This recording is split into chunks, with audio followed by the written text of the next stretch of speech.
Good evening, everyone. Welcome to the 11th day of the New Earth Summit. Now in its third year, India's first integrative summit on solutions to our problems in health, food, farming, and environment. I'm Sophie Sequeira from the Earth Keepers Connect Goa, your host for this evening. And I extend a warm welcome to our panelists and summit convener Daryl De Souza, also on behalf of our 10 Earthkeeper groups in India and overseas. We express our gratitude to you for taking time out from your busy schedules to be with us today and to share your insights and experiences so that all watching this live webinar and its recording later may benefit from the holistic science and wisdom being presented on this platform that will help us all co-create a beautiful world. So our topic for today is the Food Masterclass. I will start with introducing our topic presenter for today to the audience. Daryl De Souza, who has been teaching people how to reverse chronic illnesses with integrated natural therapies for over 16 years. After his own journey of 14 years of illness that almost ended his life in 2004 due to allopathic medicine failing him. His book, Become Healthy or Extinct, as well as his lectures, seminars, webinars, and workshops, and residential retreats on mind, body, and spirit healing, are sought out by individuals and organizations across the globe. Darryl was the secretary of the World United Doctors and Healers Associations for 5 years, during which he curated and convened their annual continued medical spiritual education conferences. Daryl is also an industrial engineer, organic farmer, environmentalist, TEDx speaker, founder of Earth Keepers Connect, ambassador of Vegan Nation, and convener of the New Earth Summit, as well as a speaker at the World Parliaments on Spirituality. For over 20 years, Daryl has been researching soil biology, animal, plant, and human biology, marine biology, planetary ecology, and holistic living as well, which has inspired him to launch the New Earth Summit as a platform to showcase their integrated and symbiotic functioning. His work is detailed on darryldesouza.com. So for the first hour of this webinar, I have a couple of questions for our panelists, which will be followed by question and answers with our audience at 7 p.m., who may type in their questions in the Q&A box below, even before that time. If you would like to receive the recorded video of this webinar, or you'd like to share it with others, please subscribe to our YouTube channel, The New Earth Summit. Now for my question to the panelists. Daryl, if you could share your presentation with us on today's topic. Thank you. Thank you, Sophie, and good evening to everyone who's here. And I have a presentation that I will just bring up. And through that presentation, I will, deliver whatever I want to share. And then later we can get into some questions on it. So what I'm going to cover today is, in the beginning, a little bit of simple evolution points for human beings and even through our food selection and food choices. Then the next topic is, after all of that history, what is most important is, how we can understand what is food now, because what we did in the past with a different mindset and with a different environment has definitely changed. So what is the basis for change, and how our choices today can be based on scientific principles and evidence, which is closely related to our health, right? Because that's the most important aspect of food. Of course, it gives you energy and all of that, but you must also have good health and a long life. So what are those principles and evidences that serve us right now? The third is a very important topic, which is altered food for a altered modern environment. And I'll be sharing some science over there as well, because as we know, we are not living in complete nature anymore. We are living in concrete jungles. So yes, the changed environment also bring forces some changes upon human beings all across the globe. So what are those? I'll get into that. And then finally, this is the question that I always ponder on. When can human beings get back to eating good food that is actually meant for human beings? So,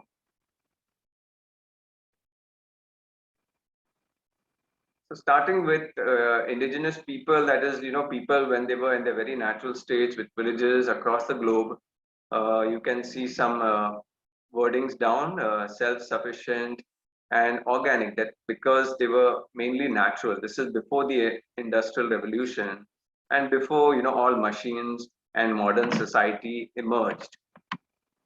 So if you look at the right hand side, you can see that their building materials are all natural, and they always survived where there were water bodies.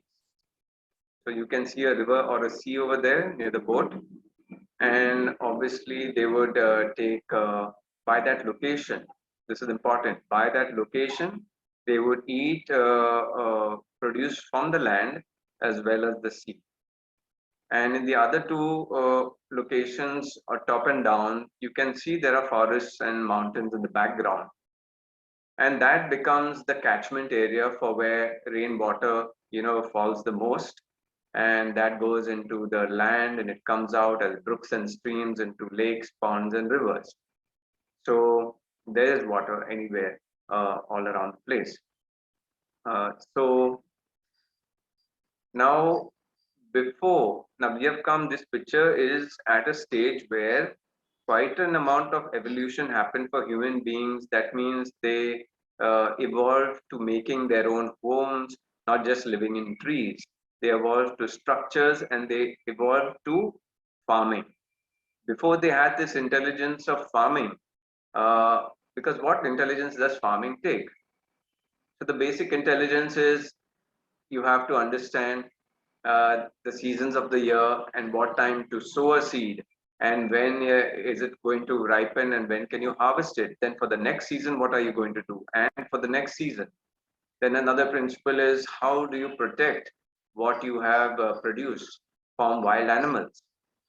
The third is how do you have a structured society that is logical and people agree that some people will make the food, some people will harvest the food and distribute it to others, and for their labor they will get something in exchange in terms of barter. So just to do farming, it takes a lot of intelligence and structure.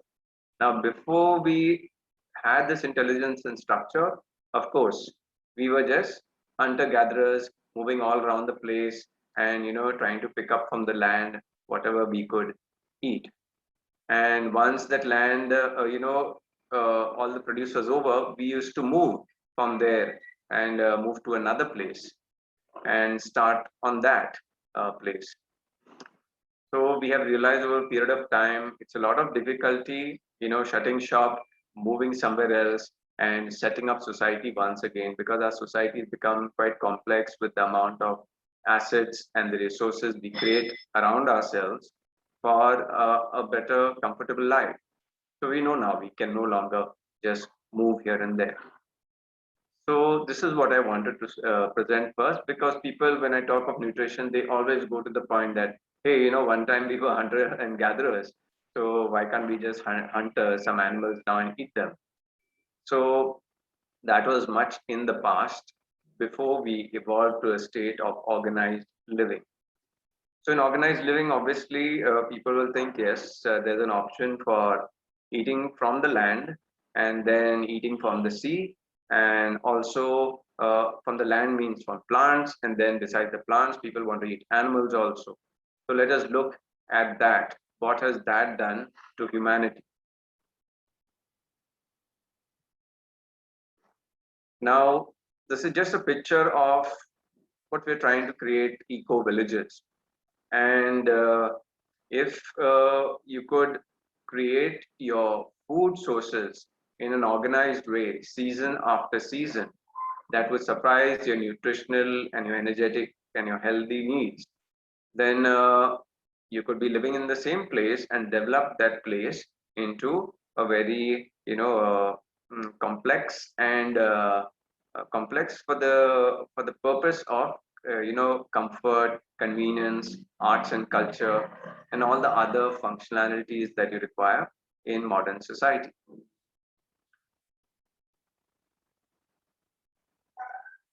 So coming to the core topic, what is food for human beings? Are human beings basically meat eaters, or we're just supposed to live on plants, or are we omnivorous like the bear, eating fruits and some vegetables and sometimes small animals, or are we completely fruitarians living on fruits? How do we figure this out? The first method that we do in modern life is by thinking really hard about it. And over there, we take all the theories of the people from all across the globe and fill our heads with it. And it becomes so complex that we really can't decide anything for ourselves. This is what, is one of the modern approaches. That's why you have so many people across the globe with 100 nutritional models confusing the hell out of you. Another is by observance, and that of different cultures across the world. And of course, the cultures were also conditioned by their own minds and what the society were doing, and whatever grows over there locally in their locations. So what is in your location is a good indicator. But again, when the mind comes into it, as you will see in this presentation, food has got nothing to do with the mind. It has got to do with an experience that you are having. So I will get into that experience and simulate it for you. And this is something that I had done in my TEDx talk. Some of you will remember that. And the last is microanalysis in a laboratory, which is considered the most scientific method right now. And they figure out it's very easy if you inspect the human body and there are minerals, vitamins, fiber, fats, bones, and all of these things that you need all of these kind of nutrients in your daily food. That means your plate of food has got to have all of these food groups on a daily basis if you have to survive. So that again makes each meal so complex and difficult to digest that it creates a lot of expenditure of energy, a lot of acids to be produced, a lot of gas also produced in the human body. So, but there is a more, organic way of flowing into different nutrients, which I will present a little later. So do we go by all of these methods, or we go into looking at real evidence, which I say has always been there in the past, it still exists, and it will prove itself forever. So what I'm talking about now, I'm wanting to present is evidence from experience of not only my experience, but your experience as well that I will take you into. So we look at experience rather than all of these theories.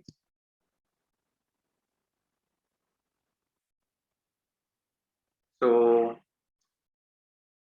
let's say I, invite you to, let's say I invite you to my home in Goa for a vacation where we are doing this experiment on food, and you come by flight maybe, and you reach my home at about 4 o'clock.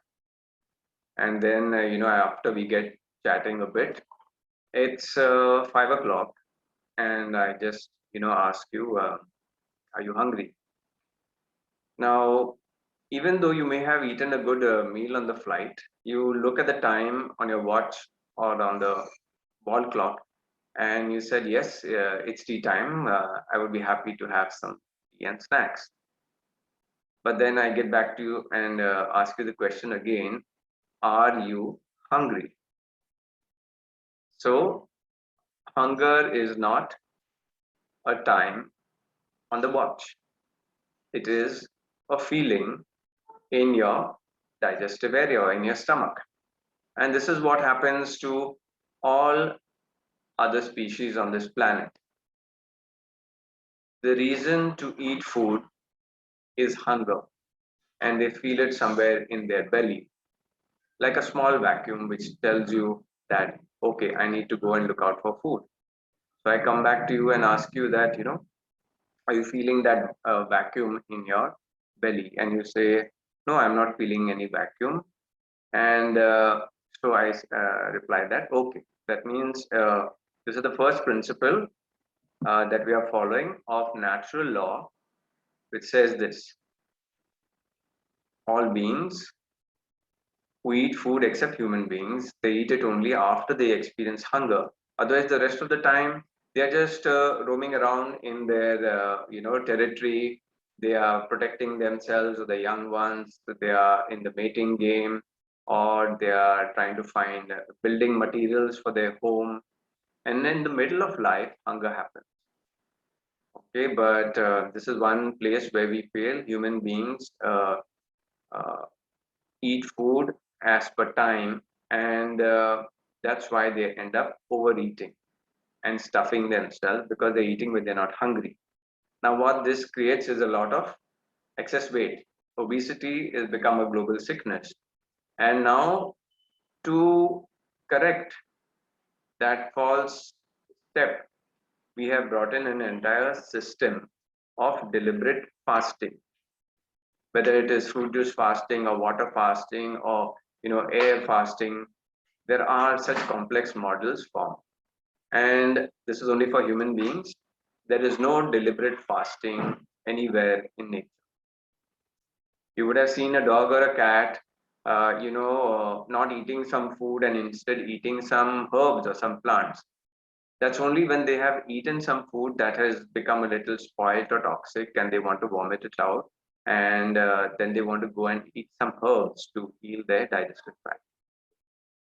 So in nature, there is no deliberate fasting. We have formulated fasting because we overeat looking at the time on the watch. So the second step is I ask you to make a long list of whatever you think is food for you, what you eat normally in your home, what you enjoy, and what you think is healthy food. Okay, and then you make a long list of it, and probably there are 200 things on a long paper. And I tell you, well, okay, this is wonderful. I'm going to give you all of these things, and then we will see which of these things you prefer to eat. So from that, I can know your food choices. And I, arrange for all these foods, all 200 of them, and whatever is in your list, and I place them, get them arranged for in a long dinner table in my dinner dining room. So then I ask you again at about 7 o'clock, are you hungry? And that time you feel, yes, right now there's a vacuum in my, tummy because I've not eaten anything right from 2 o'clock. So, well, I invite you into the dining room, and there you see all of the full dining room is filled with things, but you notice something very strange, and that is uh, all the food is there in its natural form. That means if you ask me for chicken biryani, you will see dried basmati rice grains over there. You'll see turmeric powder and bay leaves and whatever raw onions, and you'll see one live chicken tied to the leg of the chair. And If you ask me for paneer, something aloo, or these are all Indian dishes, of course. If you ask for, what can I say? Yeah, it's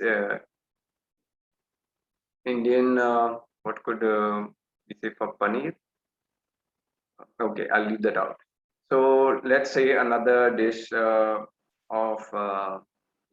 aloo and which is potatoes and peas. Then you see there are raw potatoes and there are green peas with the shell and all kept over there.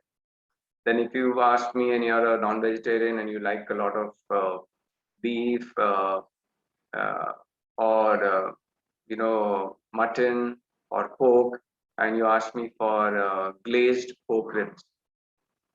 So then you will see at one uh, side that there is a cutout piece of pork.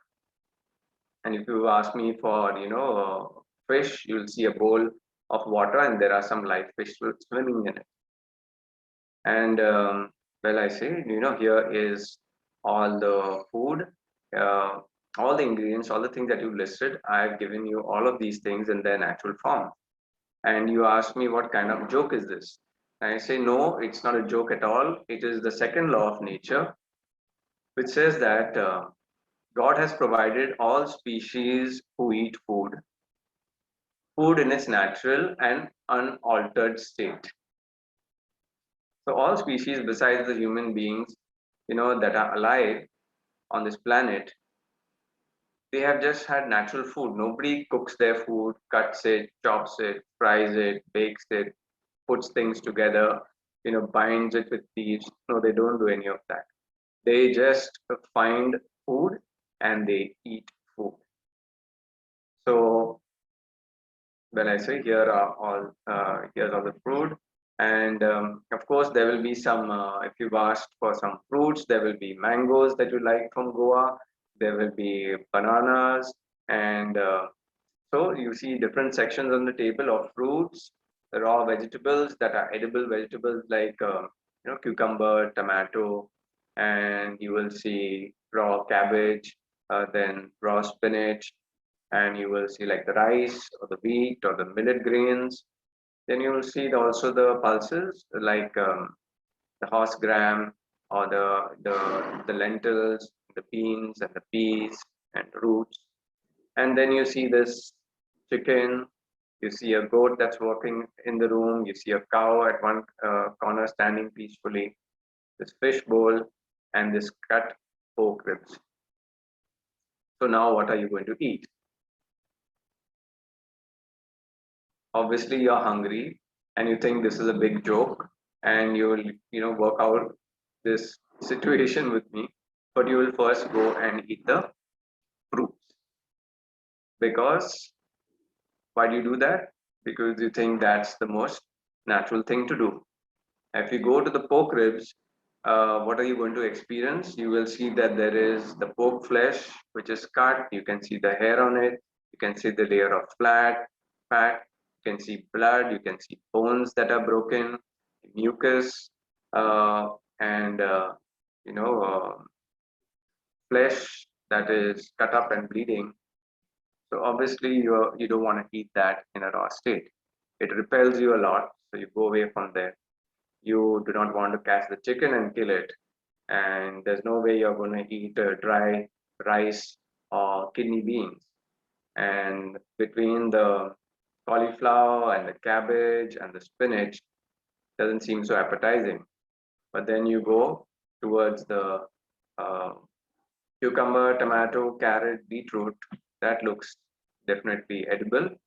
But more than that is the custard apple, the mango, the apples, the chicos, the bananas. So what's happening here? This is your five senses, which are taste, smell, sight, hearing, and touch. In the here and now, telling you the truth about what you are and what you will eat and will not eat. So you realize that fruits are the first, so you go and you eat the fruits, and then you are satisfied. Have you ever, uh, when a good bowl of fruits are there, have you ever eaten fruits and enjoyed their sweetness and stopped in between and then said, no, I want to eat a cucumber. I feel like eating a cucumber.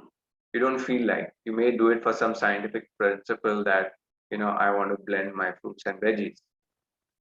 So at least this time you eat the fruits in your totality and say, I tell you, eat till you're full, and you do that, and then we'll continue the experiment again when you're hungry again. So fine, uh, this part is done, and then we wait for it to be for hunger to come again. And after 7 o'clock, probably you don't feel hungry, but because you've eaten fruits, maybe by 10 o'clock at night, you get up and say that I'm feeling hungry again.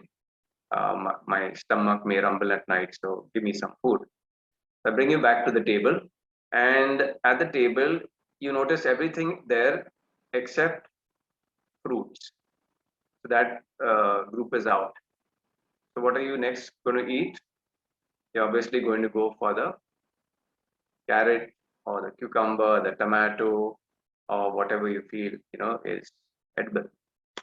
And you have that. Maybe along with that, just to fill yourself, you may try and eat some dry broccoli or some raw beans, fresh beans.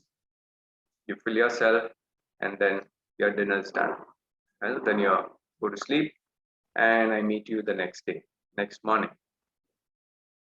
And in the morning, you're back to, you have your hunger in the morning, whatever time, and you come back to the dinner table, and there you see that the tomato, cucumber, and carrot, beetroot is not there. Then what are you going to do?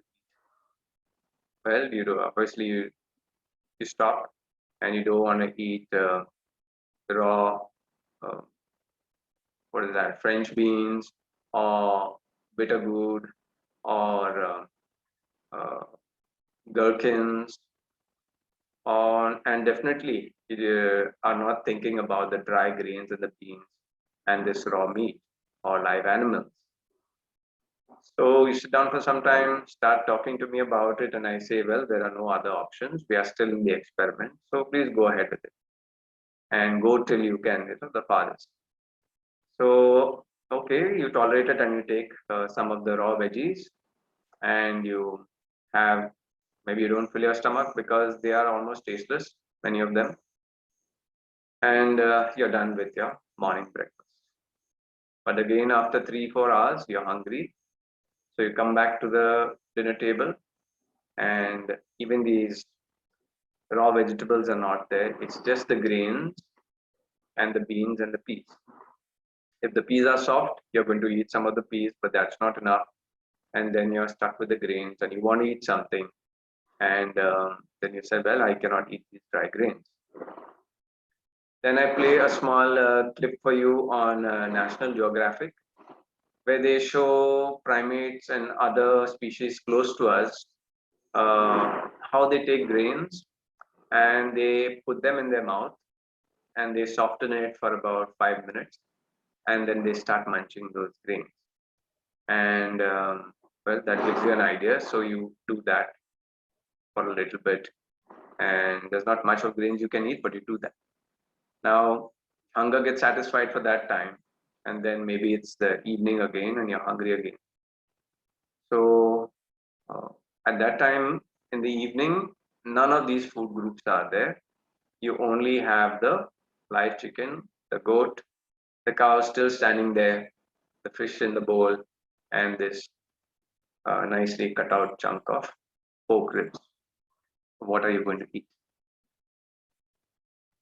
Well, finally you decide you cannot eat any of these things. You don't want to kill them animals with your bare hands and your teeth. So you said, let's stop the experiment. I'm going to starve and die at this rate. So, well, I don't want that to happen. So we stop the experiment. And so what is this experiment about? And you say this is the most ridiculous experiment I have ever been in. these things never really happen. But I just bring back to your notice that some of this are called the seasons of the year. And there are seasons in which you get certain fruits and then they are not there anymore. And for certain time you get certain vegetables and they come and they go. And the grains also are there for a certain time and then uh, they are there, but you prefer the other fresh foods over them. Generally in the winters, when you do not have much of fruits and vegetables and you only get underground roots and all of that, then you think of, sprouting the grains or cooking them and eating them. And that also matches with nature because many of the like rice, wheat, and the lentils, they're all complex carbohydrates. So whatever excess you eat, it puts a layer of fat on your body, and that's good for the winter.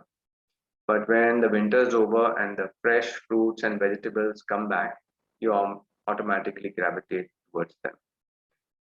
So this is the third law that I have presented to you, which says that the God-given senses of every sentient being, not only human beings, you can say uh, sentient, mammalian, vertebrates, if you want to be closer to this, the human family, every time will tell them, the five senses will every time tell them what is, when food is presented to them, what is and what is not there. And this is the realization that comes from this experiment.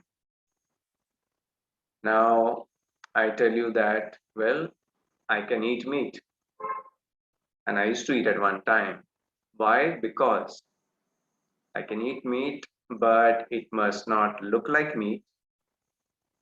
That means it should not be that red and white and, with all that pink flesh.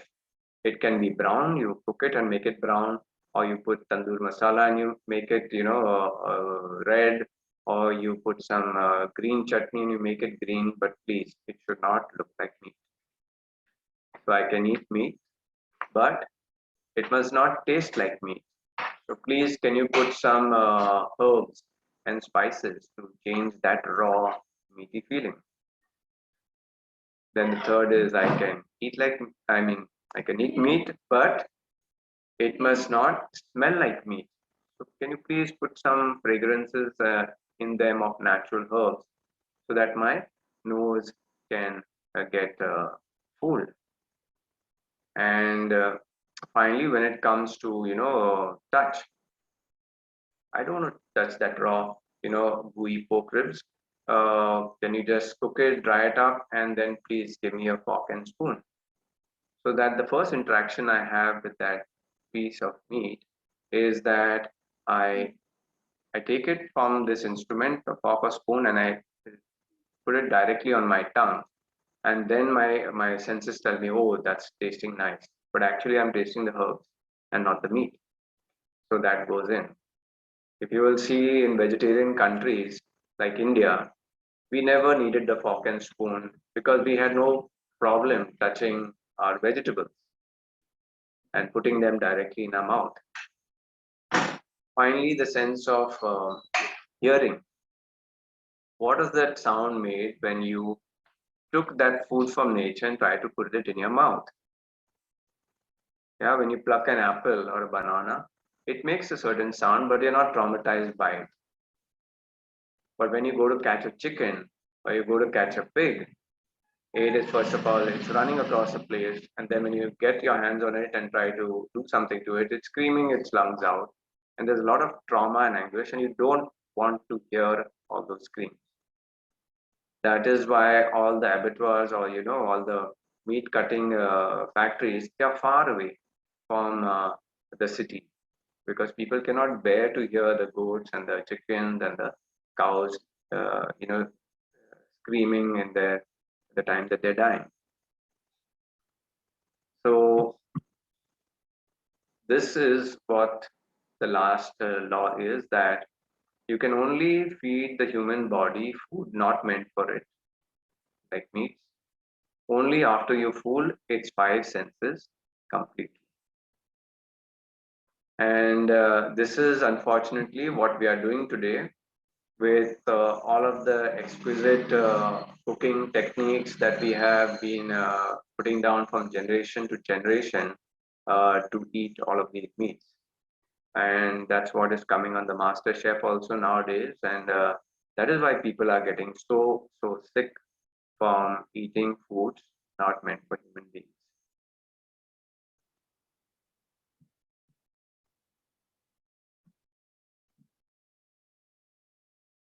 So the question comes is, because I talked about most of what I talked was the direct experience of food, and all other species on the planet are eating raw food. So should we also be completely raw, or is there some place for cooked food, and what is the scientific basis for that? I brought this picture back because when you live in nature, like all of these people, there is this line low which I talk about, etheric food, which is the five elements of nature. Now, what does that mean is the five elements are earth, water, fire, air, and space. And when you live naturally in natural surroundings and you walk bare feet on the earth, for example, you get the earth element. When you drink water from the wells or the brooks and streams, which is mineral water, you get the real microclustered, properly ionically charged water, which gives you very deep cellular nutrition. And then for the fire element, you get it directly from the sun. If you're up and about and not sick and sitting in the home, whole day, then air element, of course, the purity of the air, the amount of oxygen and other elements in it that come from nature, very nourishing. And then space is that element which allows your aura to expand, not like in a city where you're cooped up in a house or in your workplace where your energy field cannot expand. So in nature, the human body takes in much more of these etheric elements, and that nourishes the human body.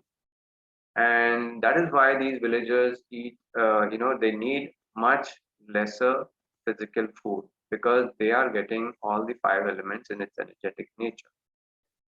Um, so, of course, y'all would have seen and known that many of these communities, if they are fishing community, then they will heat up the fish because obviously it cannot be eaten raw. So they will cook it and put spices on it. Then even if they are eating, traditionally, if they are eating any of these grains, okay, they are generally sprouting them and eating them as fresh foods. And then the stored grain will be for those seasons where the grain is not freshly available, so that they will store it, and then at a certain point later time they will either sprout it or they will cook it.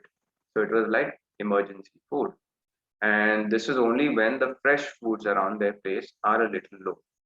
So a lot of cooked food is not their norm.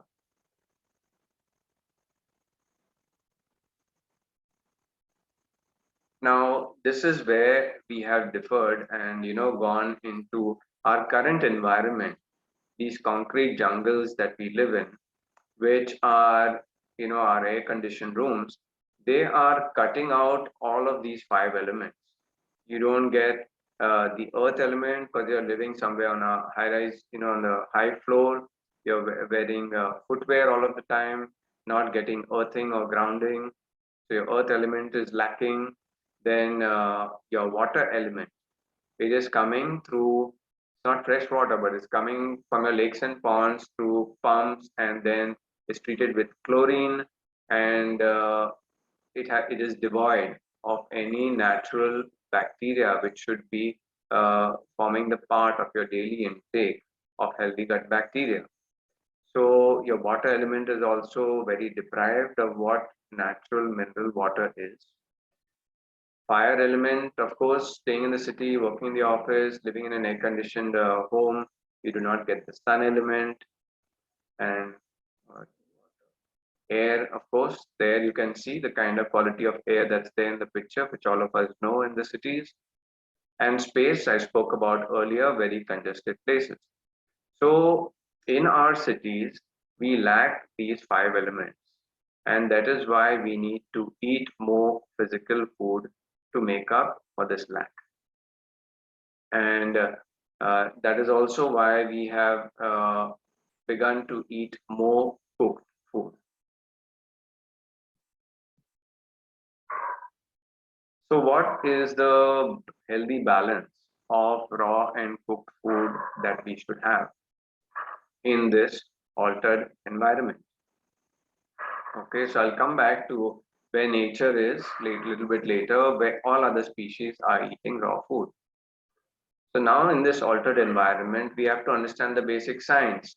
You cannot be eating the 100% raw diet all of the time, because if your environment is altered, your nutrition has to be altered to an extent that balances this altered environment. So I'm presenting some points that are there in my book, Become Healthy or Extinct, in the food combination chapter. I've given you the page numbers here. So it says that now this is going as per Ayurvedic principle. What is a kapha body type? On my website, Become Healthy or Extinct, this is where you'll get my book, and there's also a section for these body types where you can go and do these online tests, and you'll get the resultant body type that you have. So it says a kapha body type, which has got a prominence of earth and water element, can remain healthy on a 100% raw diet only because they have an abundance of the earth and water elements that balance out the higher air and space elements that are there in a 100% raw diet. Now, a pitta body type, which is a prominence of water and fire element, can only go up to 75% raw. And a vata body type, which is a prominence of air and space, can only do up to 50% raw diet, because the raw diet has got more of the air and space element. So yes, I just repeated that once again, that the pitta body type can go up to, this is from my own work, working with people over the last 16 years. I have seen the shift in people as they change their balance of raw and cooked food. Because at one point of time earlier, that I thought that raw food was the perfect food for people. And then as I started recommending raw food to people and started having it myself, I could see certain symptoms, negative symptoms, and I'll just talk about it after these couple of points.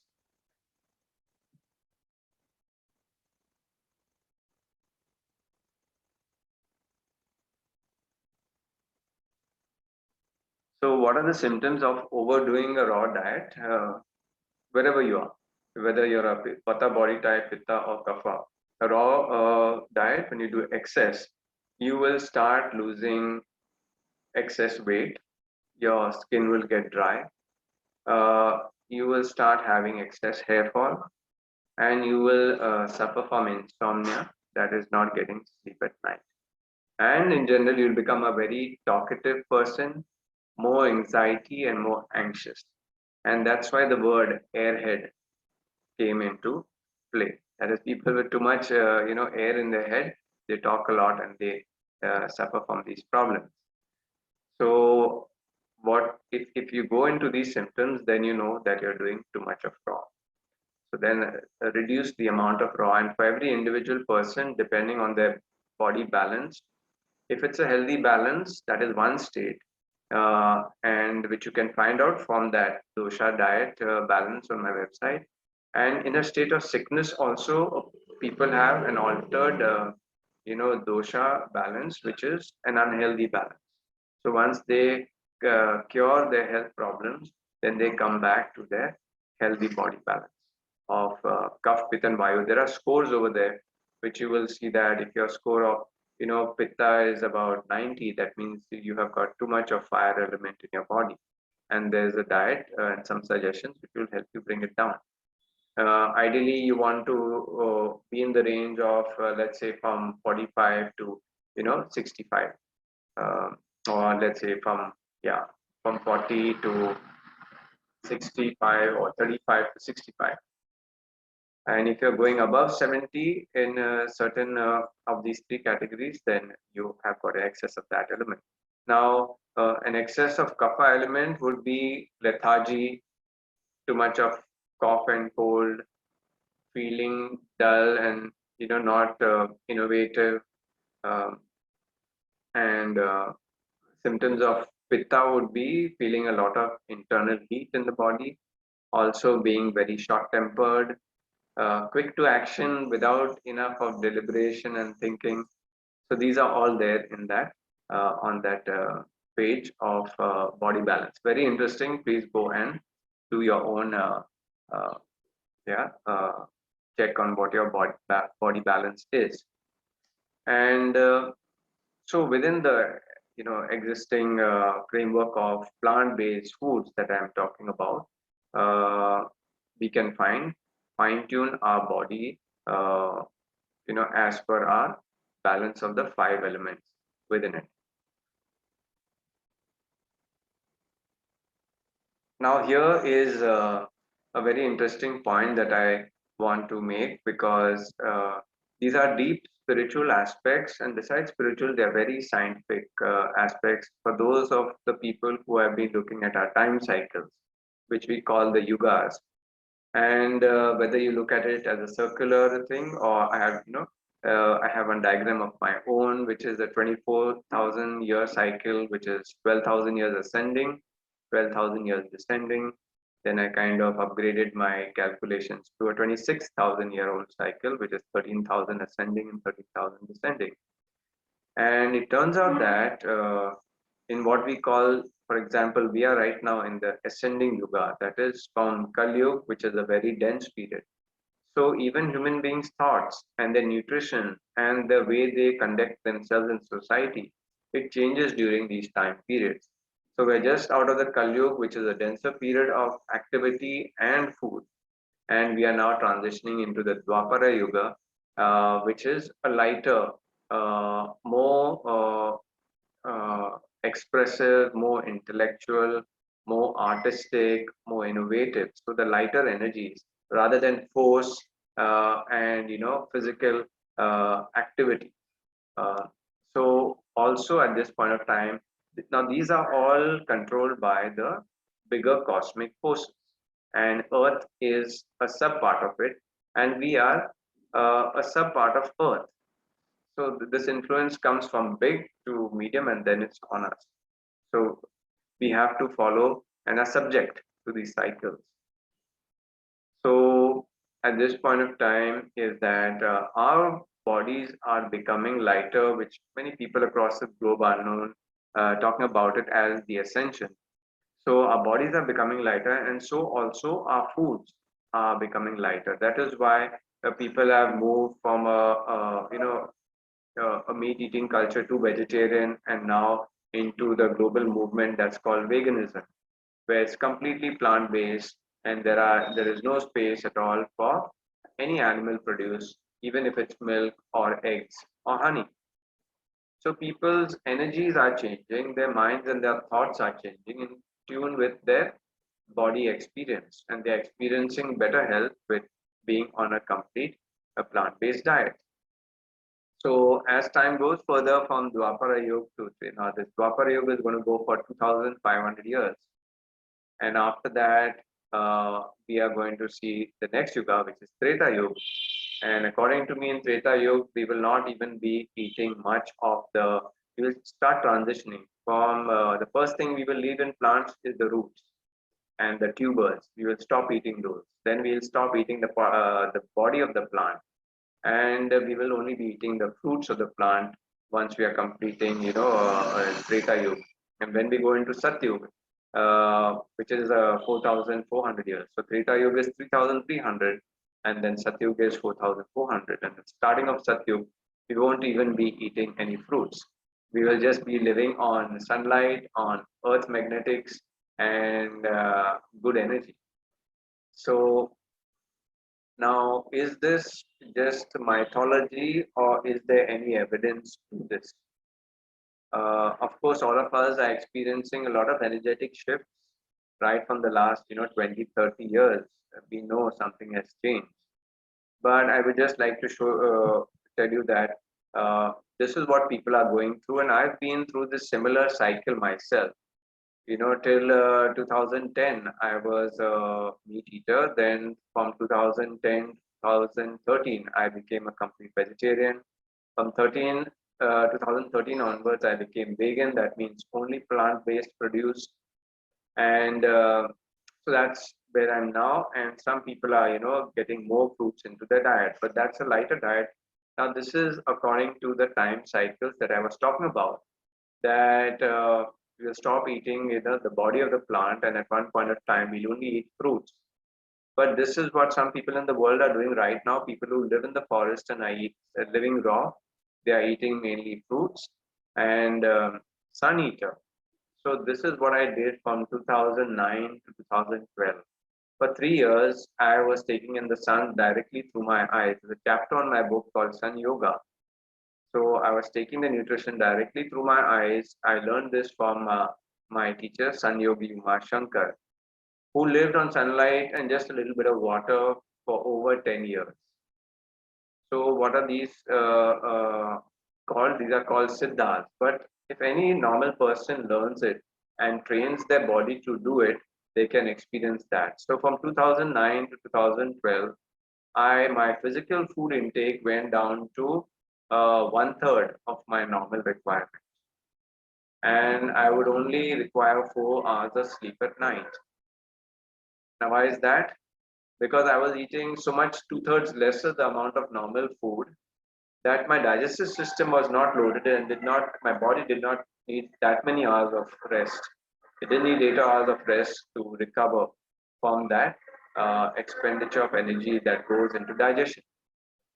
So, uh, but then that lifestyle, it required 45 hours of sun gazing or sun yoga in the morning, followed by 20 minutes of lying down flat with my eyes closed, what we call shavasana in yoga, so that the energy is allowed to be absorbed into the cells, and that becomes your nutrition.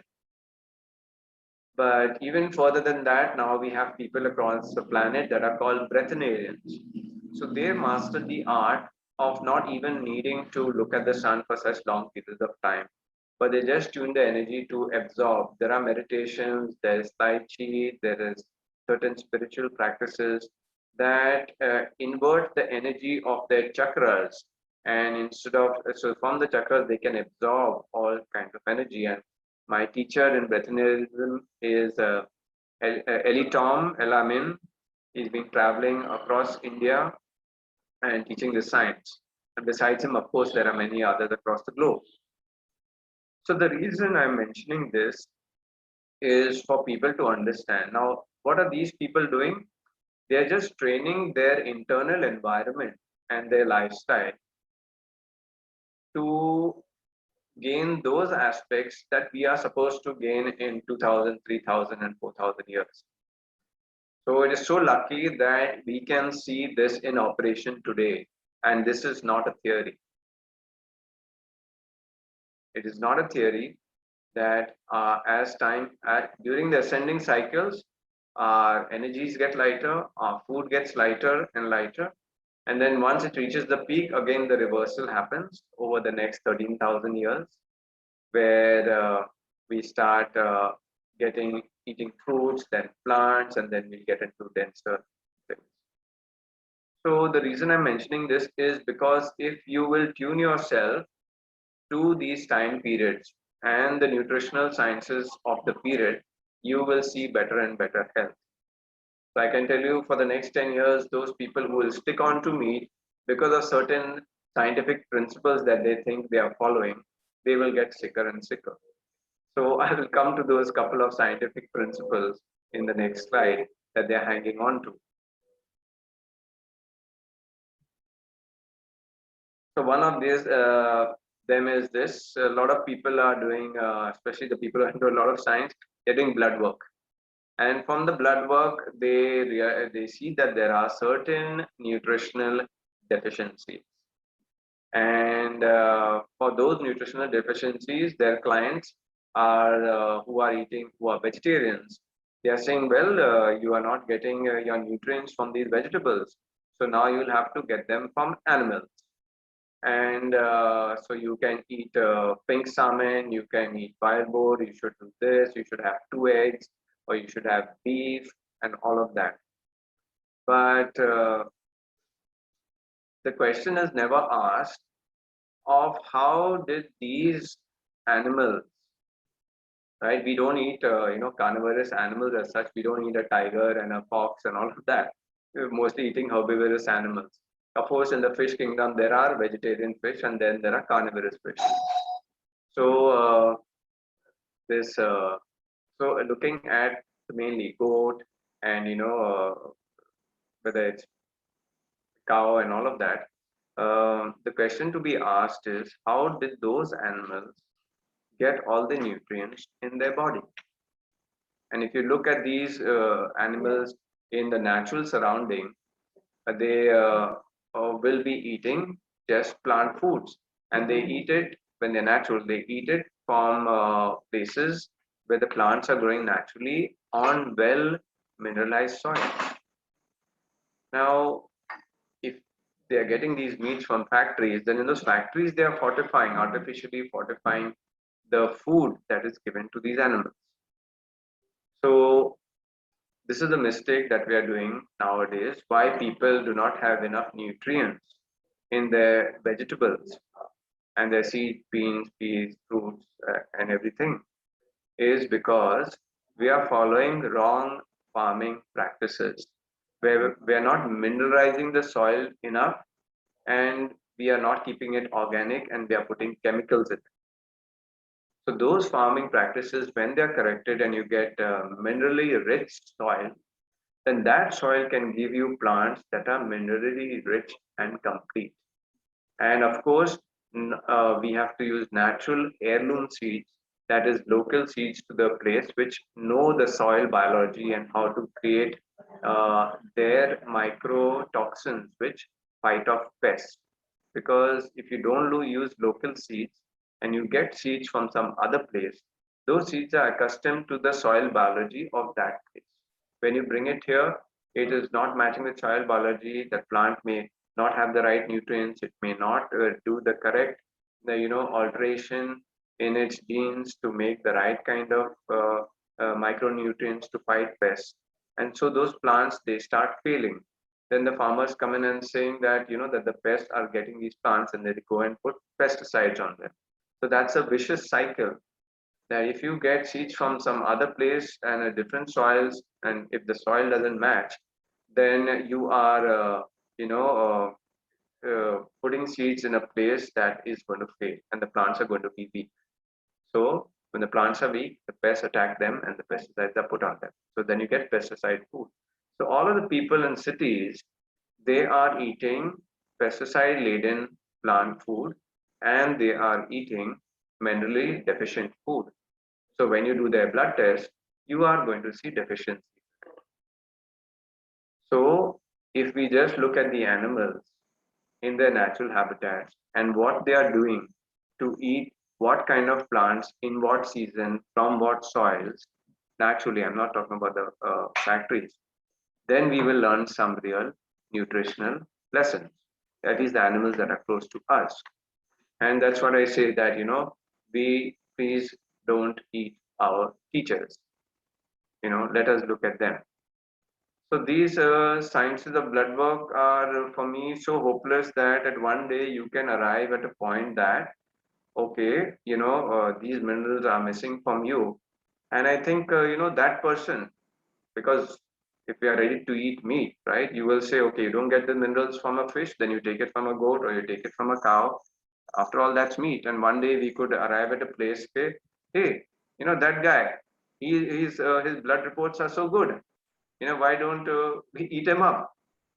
So literally, this is the kind of science that is being put forward And I know everybody knows there was a time there was cannibalism on this planet, but I hope these kind of so-called scientific roots do not take us to a place where we are going to eat anything that has got the right minerals. So uh, for me, a nutritionist is somebody who follows and understands the soil, the entire uh, flow of nutrients. And the flow of nutrients comes from the soil. All of those nutrients get transferred to the plants. And then those plant nutrients come into the animal kingdom or into human beings. And then after if we live our life organically, and after we are dead, we go back to the soil and return the nutrients to the soil.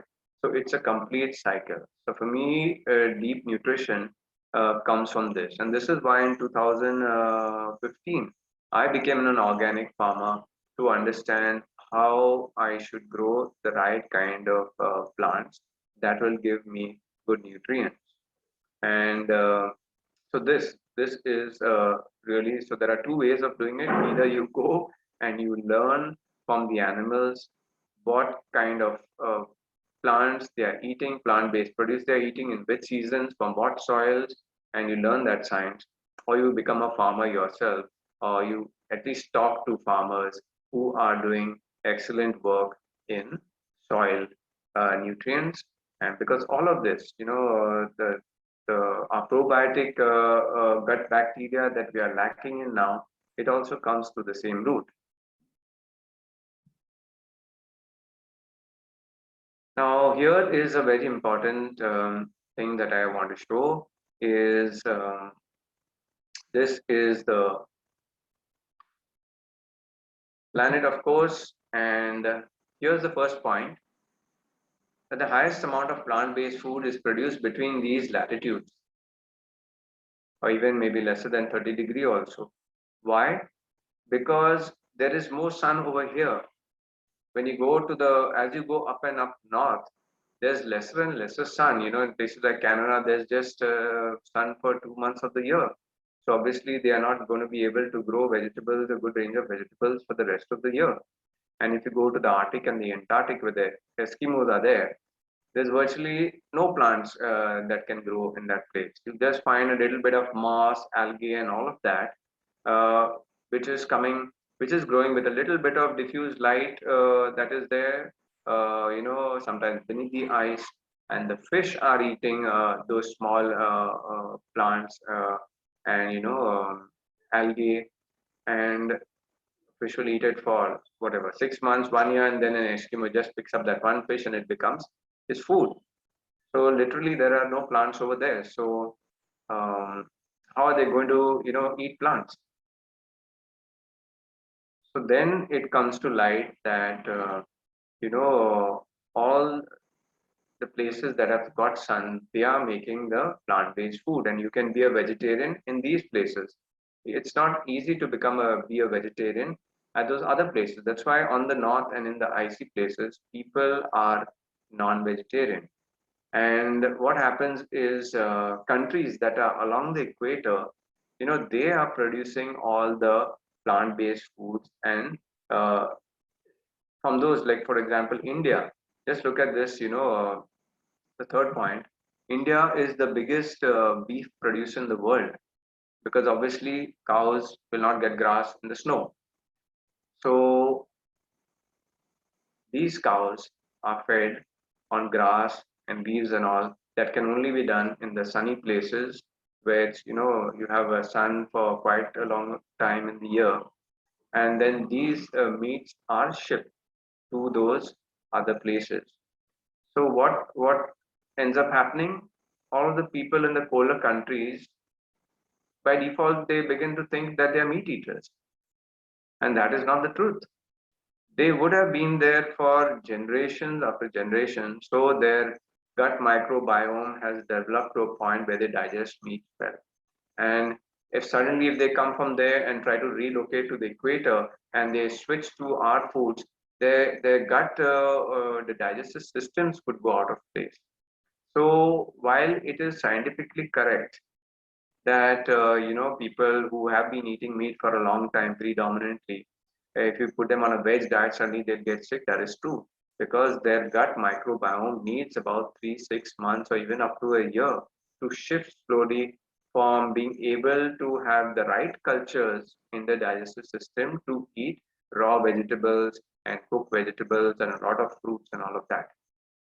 So this happens for people. This is uh, not our true nature. So for example, meat eating is uh, is a tradition, but and even gone into the genes because of so many generation after generation, but it is a result of your location. Once people relocate over a period of 3 6 months from non-vegetarian countries that are predominantly feeding on meat, they can come to uh, be vegetarians completely. Now, why am I talking about this? Because to supply meat, whether it is beef or goat or pork or whatever you have, to supply this to all of these places in the world, it requires so much of resources. So that means we have to make factories to make these meat. Of course, we have to give all this plant produce to all of these animals across the globe, which is now creating such a big carbon footprint. And in our presentations, when we uh, giving details on the the cost that it has to the earth, it's about 10 11 times of land that you need more to just have a meat eating culture, and even that much more amount of water. So we're using up so much of land, we're using up so much of water, then to make these meat products, then we are creating all the packages to pack these meat products. Then these meat products, we take them from our location where these animals are grown on green belts, and then we put them on trucks, on planes, and those, the amount of transport that is required. So it's all extraction of minerals from the earth to make all your trucks and your transport vehicles. Then to power those transport vehicles, you're making more holes in the earth and sucking up all the crude oil, right? So much of packaging materials, which involve cutting down of trees and forests, so much of glass containers, that is excavation of sand from riverbeds and from the oceans, then so much of mining holes within the earth, and so much of petroleum products, just to do one thing only, that is to supply food to other places. So this is what is the bigger damage to the planet, and there is a lot of space across the globe that even at the equator level. And if we want to see a future of this planet that is not just 50 years, because all the models that you have right now with this current living model does not see any future of people being able to live on this planet for more than 50 years. So if we are looking at living through this Dwapara Yuga, or if we want all of these things that are predicted, you see, 1,000 years of the golden age and 1,000 years of peace, you're not going to have it with this current model of nutrition that is going around the planet, and this false notion of people thinking they are meat eaters. So that this is a big solution for the planet. Of course, everybody, and I would advocate a plant-based, nutrition model for good health, for longer life, because that's what I have experienced, and for youthfulness, and for reversing your age and all of that. You have seen probably those things on my website, all of my pictures. So it's good health for human beings, and it is good health for the planet. So I think over a period of time, as people begin to understand this more and more, and they can collaborate and relocate, if we want to have an intelligent and better future of this planet. So also you will understand one more point is that uh, the people who are living in these cold places, they do not get sunlight. So they are not getting enough levels of vitamin D, which is a hormone that is made, but you need sunlight for it. And so the only way they are going to get this vitamin D is through the meats. So that's the second reason that they want to eat meat. So all of these problems will be solved by people relocating and you know coming to places where there is more sun, and all of those people who are having great ideas now of getting away from here and going to colder places, please consider what I've said now, and for better health and for the future of this planet.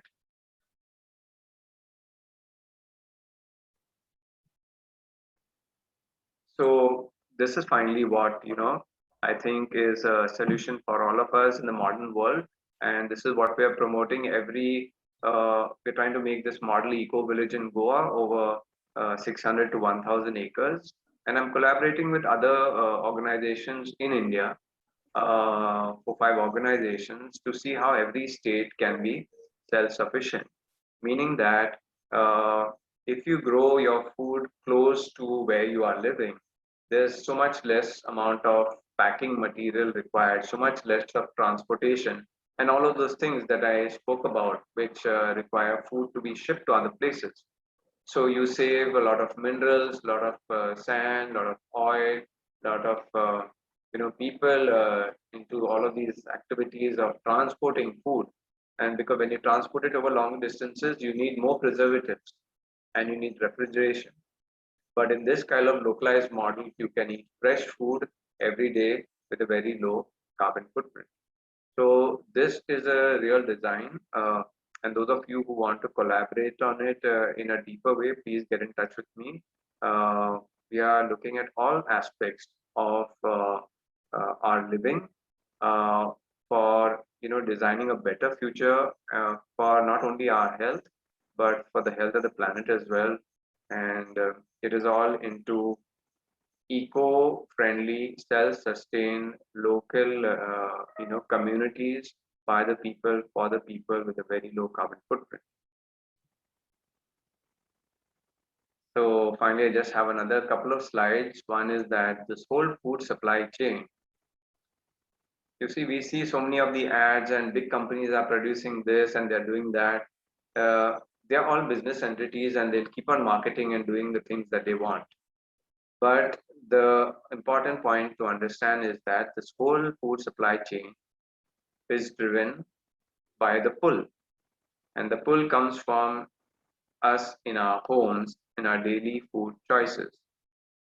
If we will take more and more processed and packaged foods that make us sick, then those things will keep on coming in the supply chain. So you need to stop that and ask for fresh foods.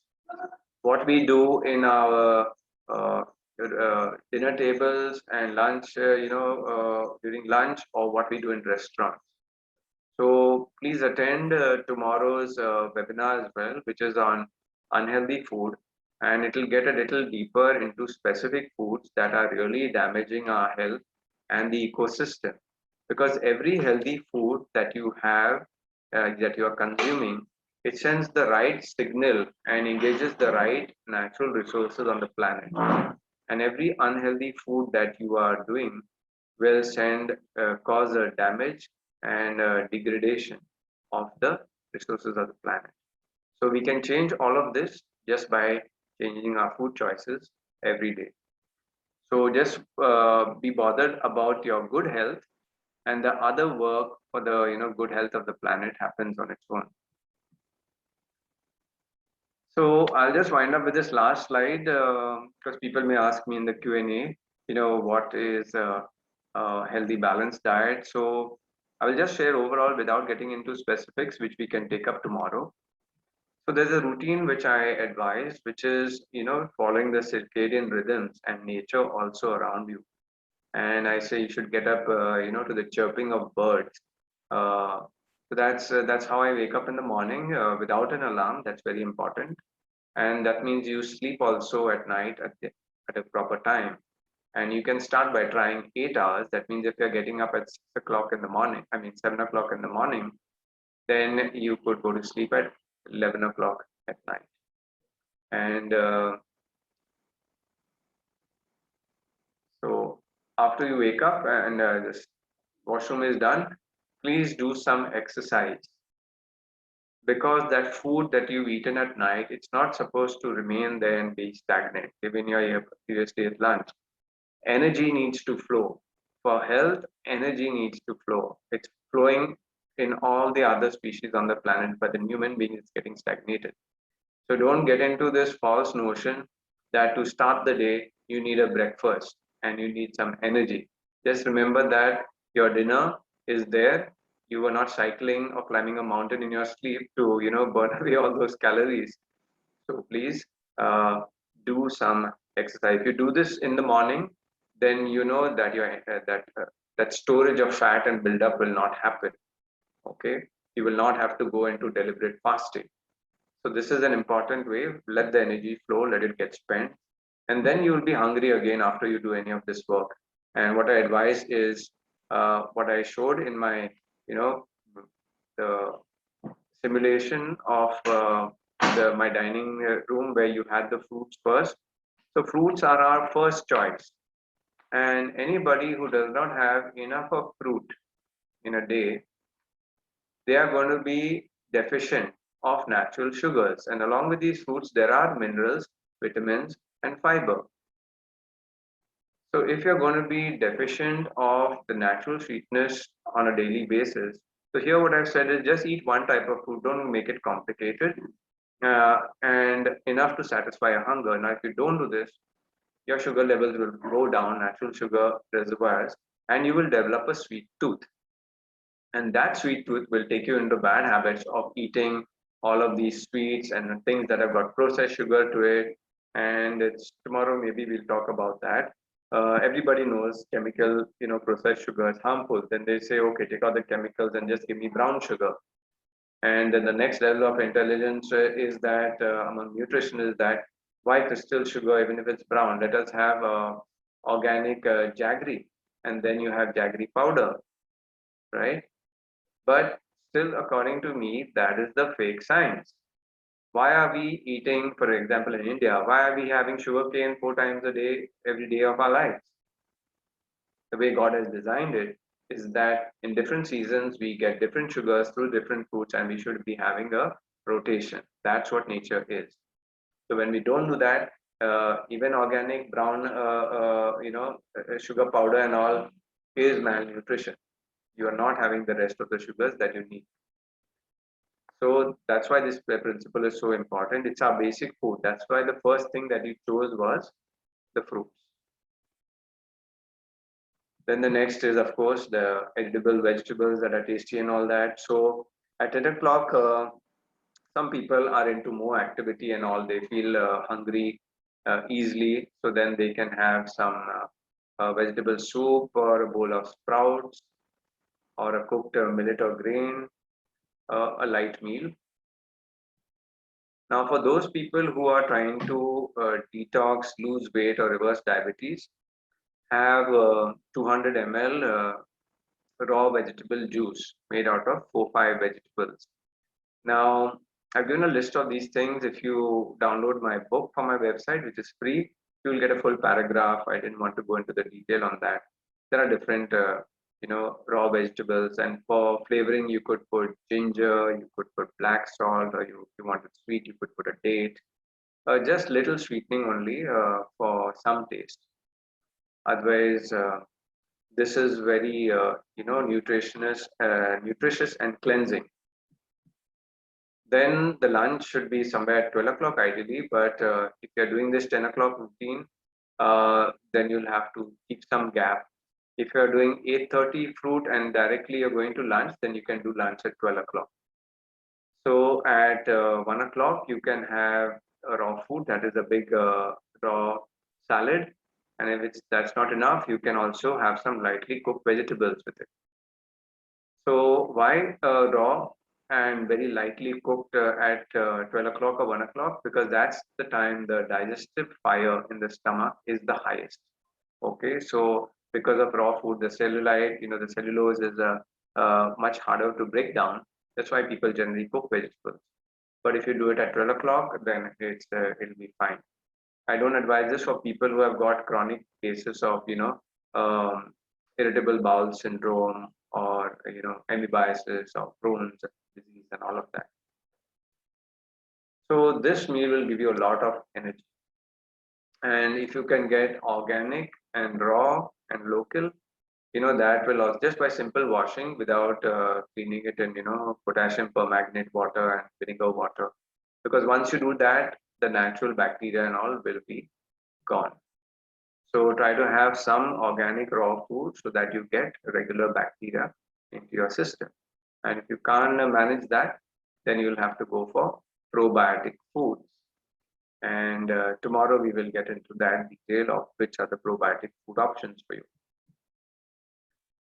Then at about 5 o'clock, you can have a herbal tea with a handful of nuts, and change the herbal tea every 15 days so that you get a range of nutrition, and also change the nuts. So on a daily, at one time you just have walnuts, or one day you have monkey nuts, or one day you have cashew nuts. Keep it like that, simpler digestion. And finally, for dinner, have an early dinner. I've put about 8 o'clock here, where you can have your cooked meal, whether it is millets and a vegetable curry stew, or some other vegetable dish at the side, or a big vegetable soup. Now, vegetable soup, generally people do 20% vegetables and 80% water, and that is not going to take away your hunger. It's better you do 80% vegetables and 20% water. Now, in all of this, in between, of course, you can cover all your, fruits are there, of course, then vegetables, nuts, beans, peas, grains. And grains I've put a millet because I find that they're the healthiest, and especially for people who want to lose weight. Because rice and wheat, excessive rice, wheat, and lentils will make you put on more weight, because the complex carbohydrates and any excess that you have is either stored in the liver or then as fat across your body. So if you want to lose weight, definitely go down on wheat and rice. And if you want to put on weight, yes, you can do lentils. You'll have get protein also from it. And among wheat and rice, I prefer brown rice, because wheat in comparison to rice is more harmful in the long term. So this is what I will just say about having a balanced nutrition. And last word is on transition foods when you are sick and healing. Yeah. So this above list is, of course, when you are doing well. But during the healing phase, there will be people who will need to take out certain foods from their diet. For example, when I was suffering from candidiasis, I could not allow any even natural sugars to go into my body, because the Candida fungus would feed on it. So I was not even eating the basic food, fruits, for about a year. For about a year and 3 months, I was on just 1, 2 fruits, something like orange and all of that, because we had to starve the Candida of natural sugars. So no sugar and no fruits, no dates and all of that. So during your healing phase, yes, you will have to, as per whoever is treating you for your nutrition, you may have to have an altered diet. And once you are cured, then you can come to a balanced diet. And then you can also come to that Ayurveda balance of Kapha, Pitta, and Vayu. Um, and also during your healing phase, you may require some supplements that certain minerals and vitamins in your body may be depleted a lot, so you may require supplementation at that time. So I'm fine for that. I'm all okay with that. During your healing phase, if you need additional minerals and supplements, that's fine. But once your healing phase is over, you can be very healthy, provided you eat local, seasonal, uh, organic, that is done on well mineralized soils. So that is finally, coming back to where's the place that we are going to get all of this? And I'll just go back to the previous slide. It's something like this. This is what we are creating, where if you live in and decide to develop or move to a place that will have this local, seasonal, fresh food produce with proper, groundwater wells, which will come from proper rainwater harvesting techniques and all of that, because that's what our digestive system needs. It needs natural water from the land that is healthy for regular intake of the probiotic, strains of bacteria.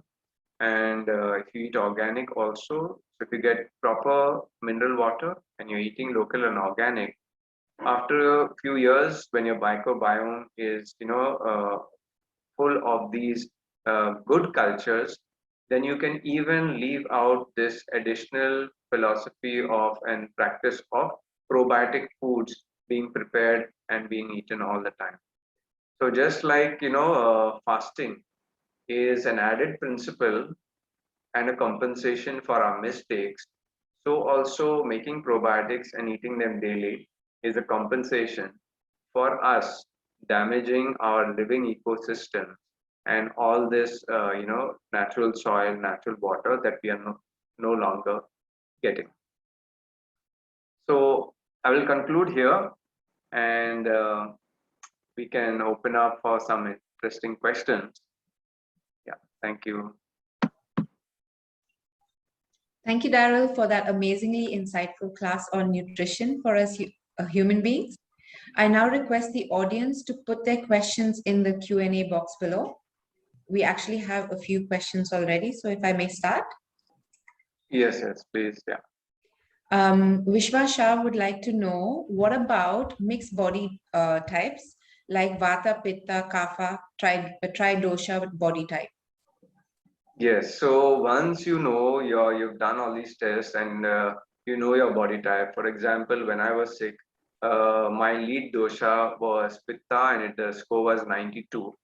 My following dosha was Vata and that was 85. And my Kapha dosha was 35 score. So you could see that big imbalance. So what, in my case, what did I have to do?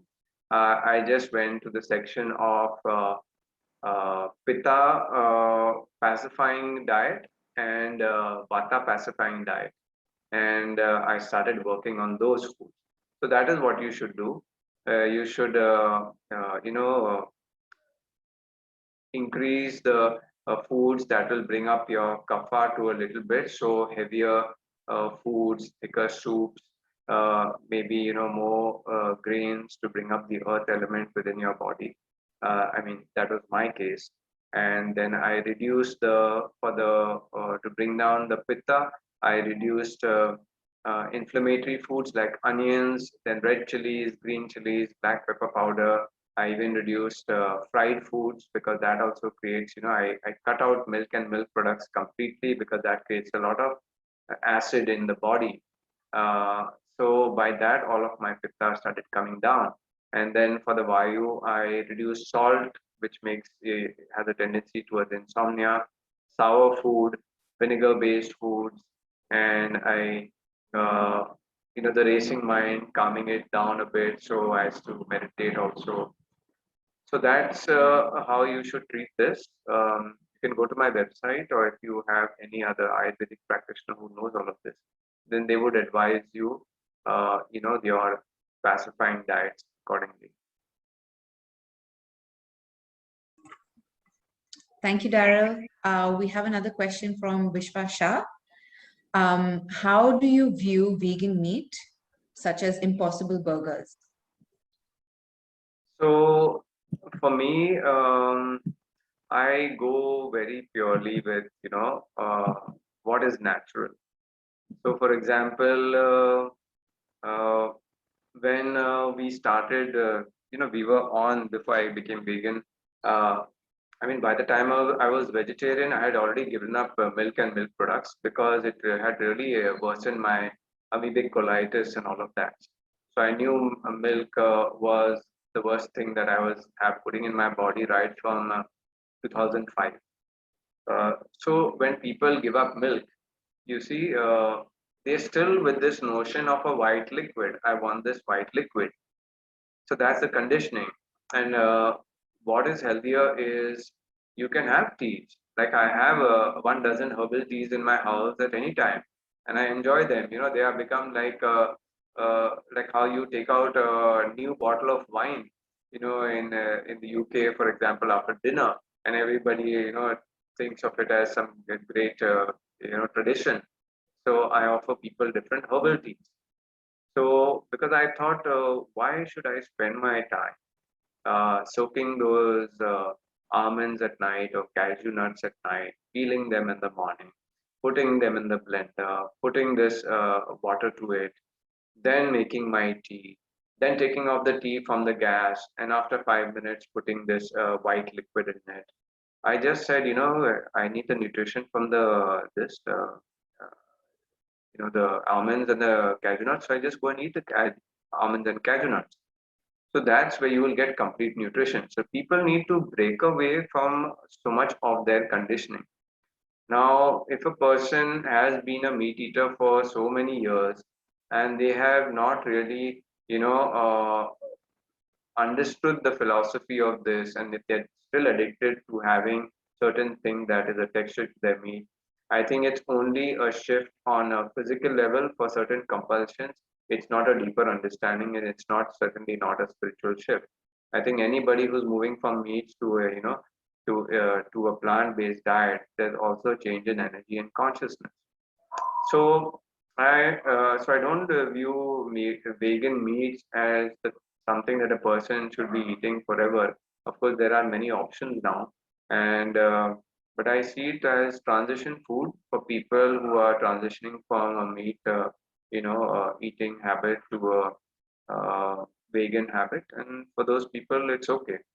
And the only thing about vegan food is because I look at food more on its health benefits. So it should not be having preservatives. Anything that's packaged with a shelf life has got preservatives. It's got stabilizers, which is a master chemical that cuts the cross reactions between other chemicals and artificial ingredients in the food product. So we're literally having atomic warfare, I see. So if you even if you're taking a vegan product and it's got a stabilizer word written on it, that's atomic warfare, because when you take it out, it's stable in the tin or the packet, but when you put it into the body, they all act independently. They are free radicals. They rob electrons from the entire digestive tract, right from your throat till your anus, and they cause inflammation, ulceration, tumors, and cancer. So that's the as it increases in aggravation.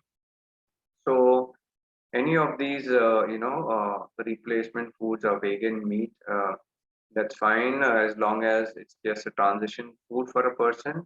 And the second thing is that it's not got these preservatives, too much of preservatives and stabilizers. Then it is healthy. Thank you for answering that. We have a question from, again, Tina Walia. She asks, hi, Daryl, what about protein? Doesn't this diet lack protein? So, going into the deeper science of it, you will see that just go to my website, becomehealthyextinct.com. Over there, there's a tab on nutrition. And in that, you will see all the proteins that are there even in leaves. Okay, so much of the protein that comes into the cow or the goat and all of that, where does it come from? They are mostly eating leafy vegetables. So the problem is with the modern classification of food. When they have taken a certain grain or a pulse and they say that the major component is a protein, they completely classify it as a protein. Now, when they take something else and the protein percentage is less and it's got more fat, then they will put it as a fat, but it has got protein in it. So, but people are thinking that so many things that leafy vegetables do not have any protein. So that's the big mistake. Everything that we are eating, has a balance. It's got a concentration of something. That's why it's put in that food category, but it's got the balance as well. So if you eat a balanced, meal, even with leafy vegetables, with basically fruits, vegetables, uh, nuts, beans, peas, roots, grains, seeds. By vegetables, I mean, even tubers and all of that, underground vegetables, over the ground. Um, you will have a complete nutrition. There are already people having excess of protein because of eating too much of grains and too much of dals, and that is creating, their protein in their system going high and even having kidney problems. So focus more on eating all fruit groups, I mean food groups, and then you'll have enough of protein and enough of carbs in your diet.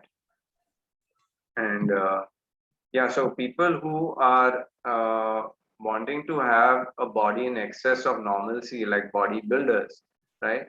They can do whatever excess protein they want. So they have a special regimen for that. And that is fine. So we have a lot of vegan bodybuilders also who are taking a lot of protein and a lot of carbs for their body. That's fine. But as we know, that they are going to see declines in their health, maybe at 60, 70. That's not a lifestyle that will take you beyond 100. And the kind of diet that I'm talking about is definitely going to take people, over 100 years. And of course, that's the notion of people who think about 100 years. They think you'll have a walking stick, and your face will be dried up, and you have lost half of your hair. But no, I'm not talking about that. I'm talking about being healthy till 80, 90. And of course, if you're healthy and doing well at 90, 95, you look forward to it.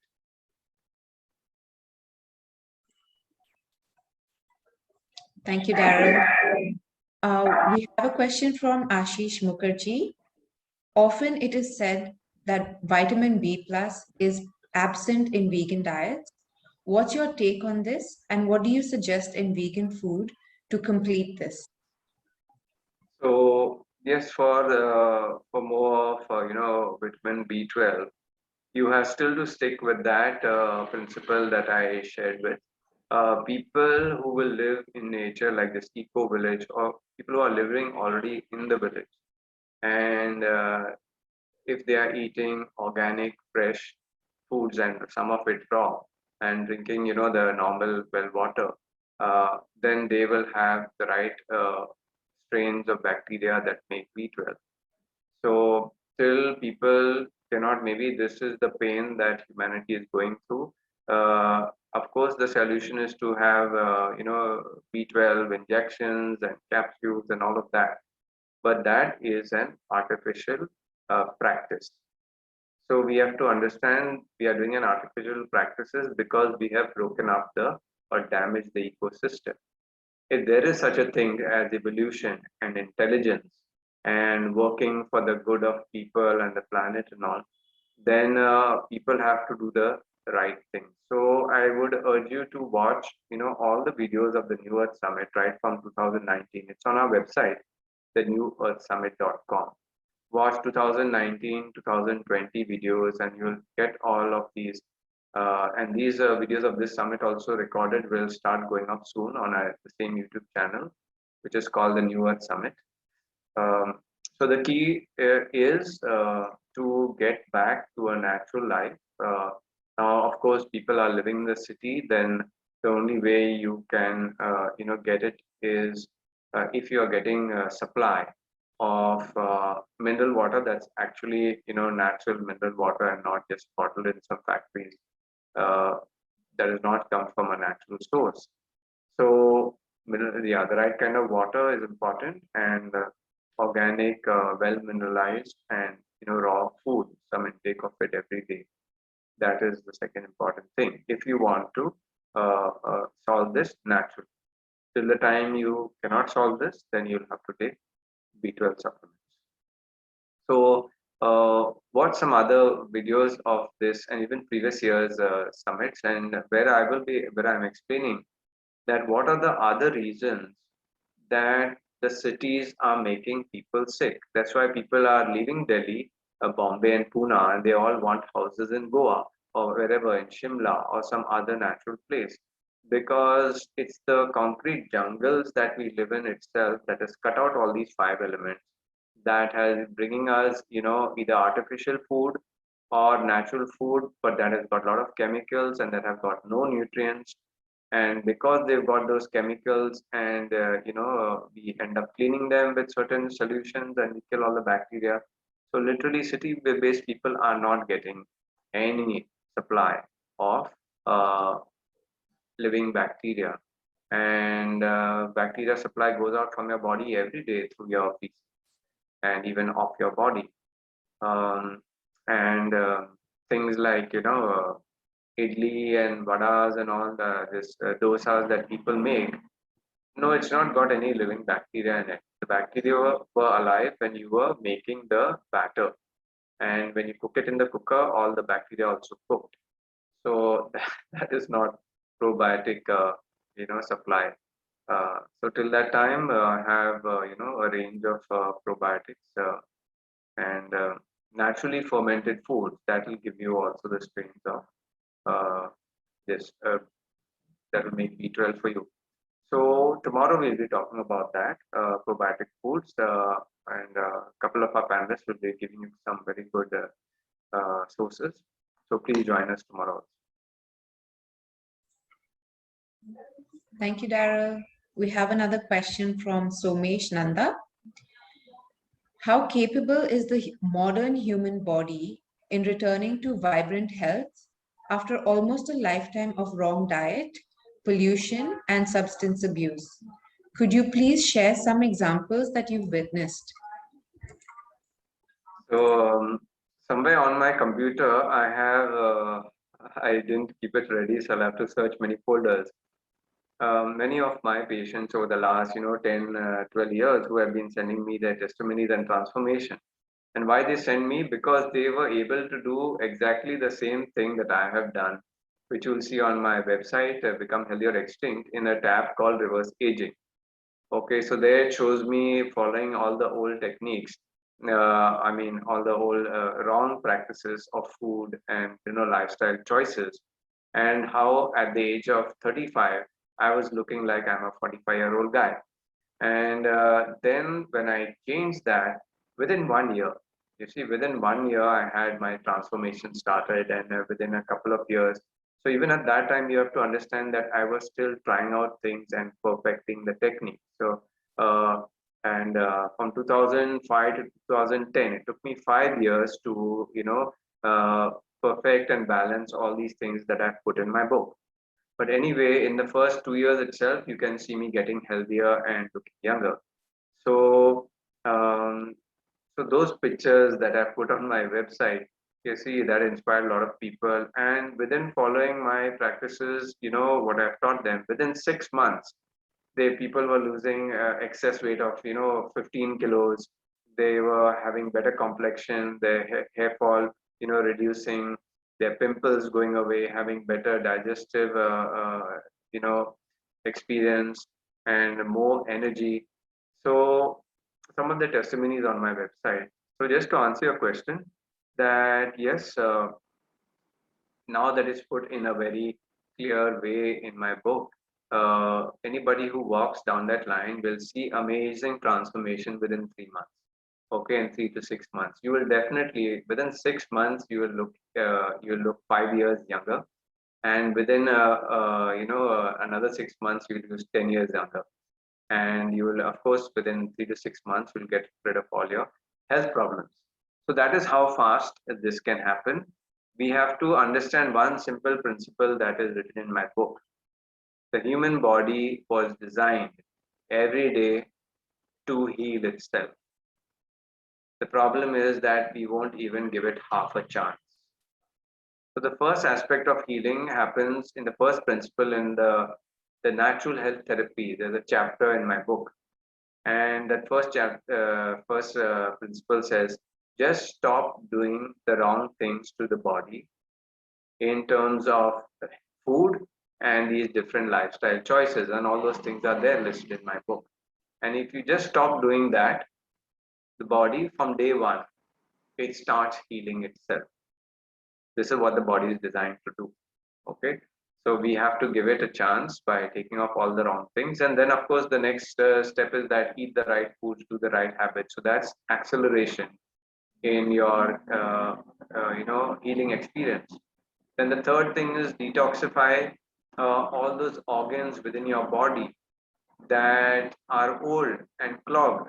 So there's a cleanse therapy chapter in my book, cleaning up your kidneys, your liver, your stomach, intestine, colon, gallbladder, all of that.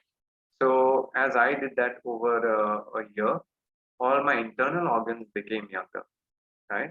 So within a year, you can, achieve amazing things, and that's why if you look at my pictures, even today, you see, I look like I was when I was 25, 30 years old. Even though I'm 51, most people don't believe it. And their level of energy and the amount of work I do in a day, right from morning, I'm working from 7 a.m. in the morning to 12 o'clock at night. Okay, so these kinds of transformations will happen. They've happened for me. They happened for people on my, this uh, testimonies on my website. And just now I'm thinking I should open a tab where all of the special cases, I don't go asking people for testimonies, but at least about a dozen of them have sent me all their pictures over the last 10 years. I have to find it out. Maybe I'll make a section on my website. So you guys can even talk to those people. They're all very proud of what they have done, what they've achieved. They know that it's not happened by some healing hand of mine, but it is actually happened through sciences, the correct sciences. Simple and easy to do. So yes, uh, that's the time frame. If you are ready to put in the work, then you expect miracles within 6 months to 1 year. Thank you. Somesh Nanda would like to know if there's a possibility of deficiencies on avoiding farm fresh meat, fish, or eggs, given the range and diversity of cultures and ways of living around the world.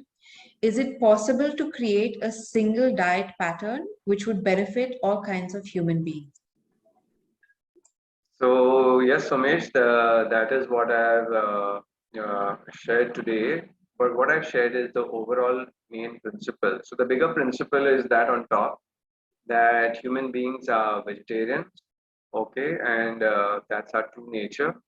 But there's much more detail, scientific detail on it in my book, uh, and so that's the top principle. Then the second principle is that in your locality, what are the local seasonal foods there? Because the five elements, you see, they are going cyclically in your region, and then all the plants in your region also are going cyclically and balancing the five elements and the seasons also of your place. So people will be healthiest when they are following the local heirloom variety of foods which are seasonal. So that is very important. So by that, so the local foods, that's the difference in different places. But overall principles are this. Uh, what is food for human beings? It is what I have shared today. It's vegetarian. It's not meats at all. No animal produce is required for human beings to be healthy. And all people who are going down that path are seeing, healthier life and longer life. That's the first principle. Second principle is this: what I said. Local foods are the ones that will balance your life and give you good health. Third principle is during your phase of sickness, you will have to subtract certain nutrients from your diet, which your dietitian or natural health therapist will advise you. Then the fourth is fine tuning your five elements in your body, kapha, pitta, and vayu through foods, and the right amount of cooked and the right amount of raw food in your life, which depends on the location that you are in. And that's the last statement I wanted to make on my presentation, is that we can return to natural foods when we return to natural environment once again. And that's the reason of creating these ecological communities, because of course we do not just want to go and live in the jungle and go back in time. We want comforts, we want arts and culture, education, so many things that we think are wonderful in life. So this eco village design, just go to my website if you want to see it, darryldesouza.com, and there you will see the section on Goa Eco Village, and there's a download link for a document that has got a very brief design in 6 pages.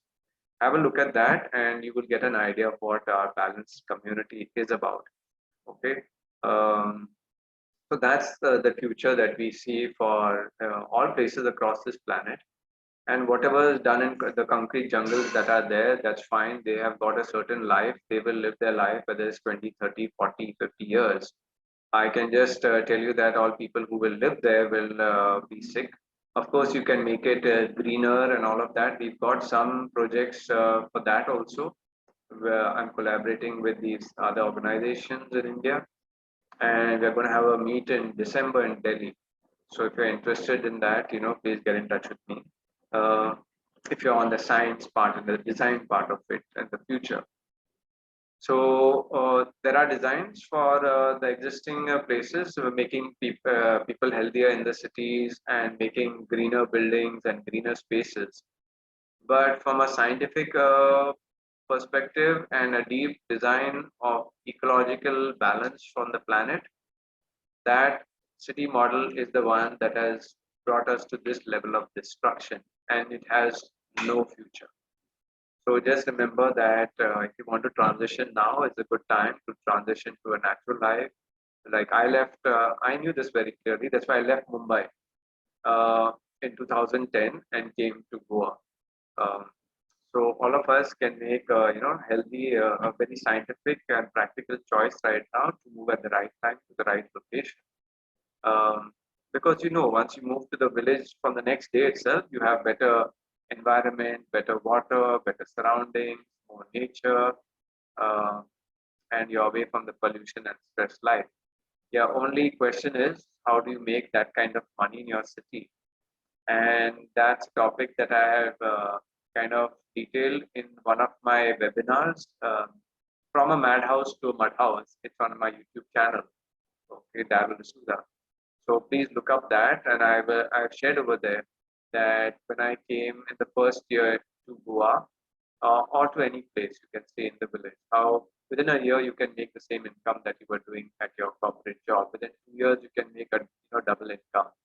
So because the opportunities are there so much, you can have 2 3 levels of income uh, where you go. You can take up any project, whether it's natural home building, water systems, education systems, food systems, this local goods, products, services, cottage industry.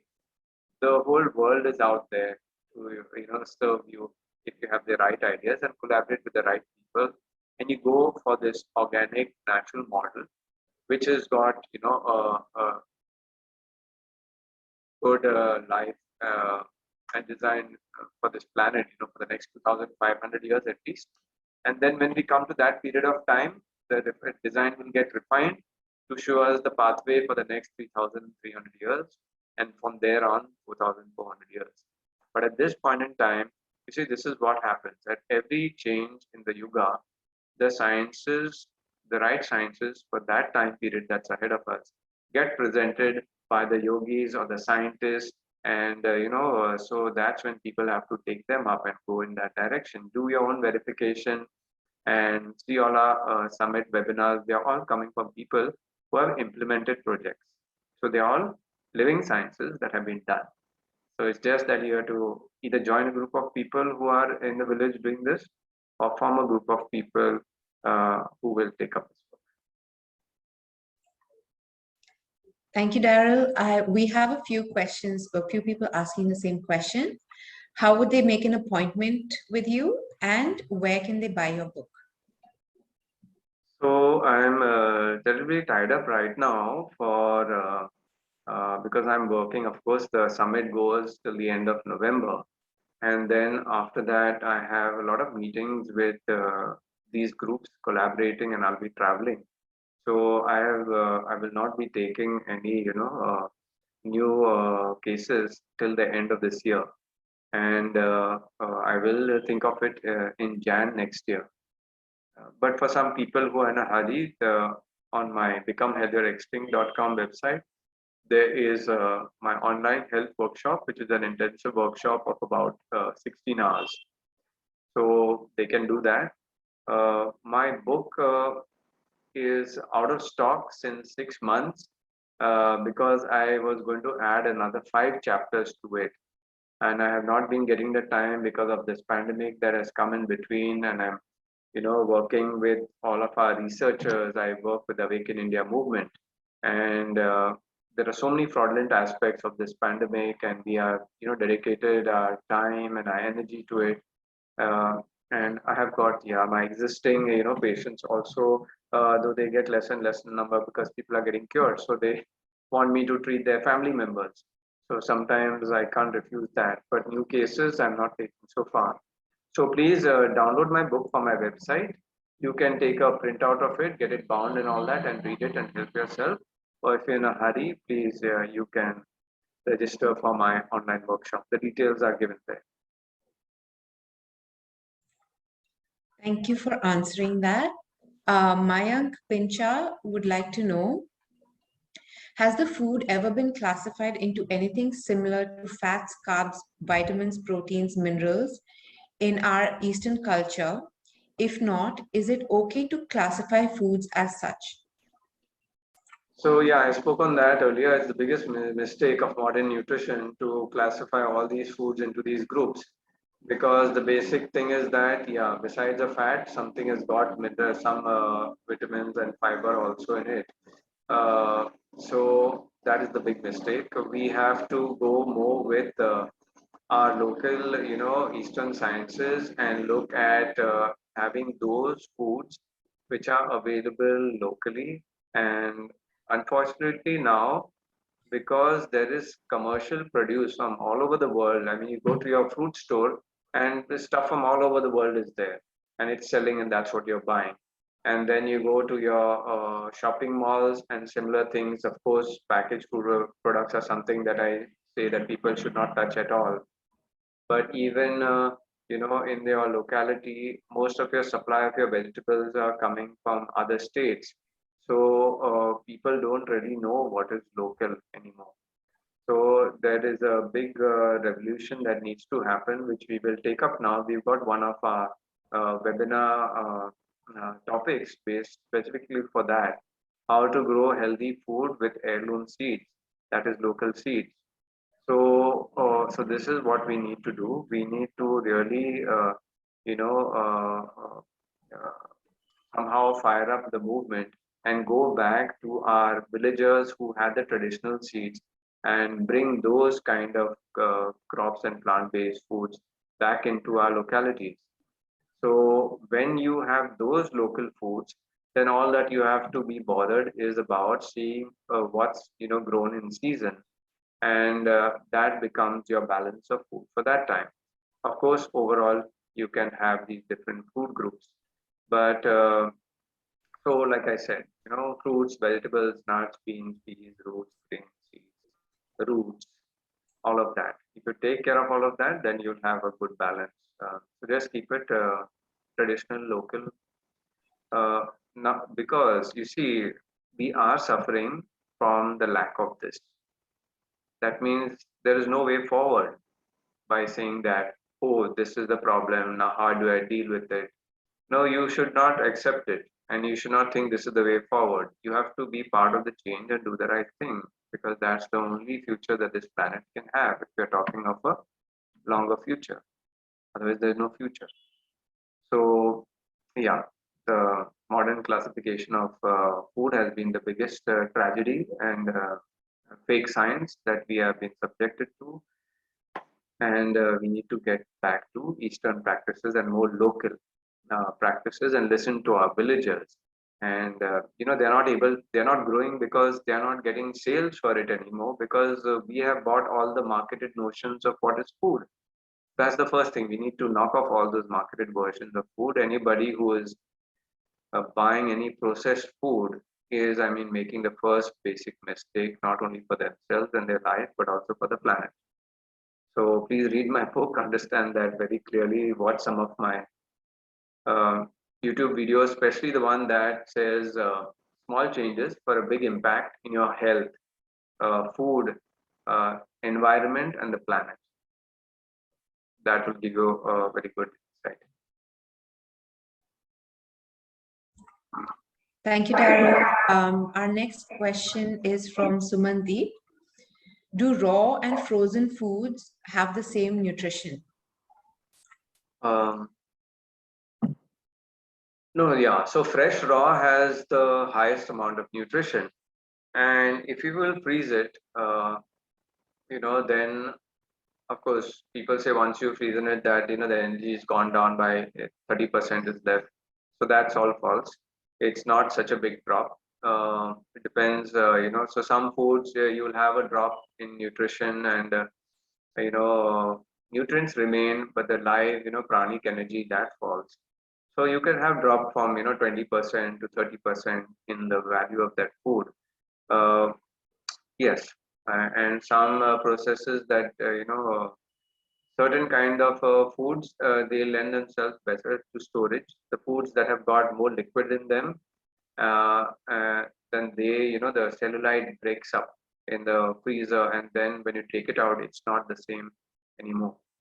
So there will be different foods, but definitely I can say that the depletion in nutrition is anywhere between 10% to 30% or even 40%. But yeah, most will be from depletion from 10 to 20%, 25% max. Uh, Otherwise, claims of people that nutrition drops, there's no nutrition, there's nothing left in it, that's completely fake. You can do, this laboratory test on it and see that the amount of life that is there. Thank you for answering that. Our next question is from Pratibha Huda. Apart from blood tests, is there any other way to know that you have a deficiency in the body? Yes, I mean, first, even before the blood test, some dysfunctions will start in the human body as symptoms. So, not having enough, and when you get up in the morning, being groggy and not being awake. Okay, that could be many things. Of course, you must have not got enough of sleep. But even if you're getting enough of sleep and you're not able to get up in the morning and be active and awake, you need a coffee or 2 cups of tea and a sugar and all to bring you up. Then that's a clear sign that your energy system is deficient. That you're having either too many this heavy foods, and your kapha dosha is gone up. So first look at your kapha with vayu balance, and once you've taken care of that, then lack of energy and all could be because of uh, nutritional deficiencies, meaning that can happen in two ways. Either you're having foods that are not having enough of nutrients, or you're having enough of nutrients, but you have got inflammation in your stomach, in your small intestine, or your colon that does not allow you, or your liver function is low. That will not allow your nutrients to be absorbed completely, and you may have low energy. So this low energy is one indicator, and so many other symptoms, headache, acidity, all of that. That will tell you that you're not well.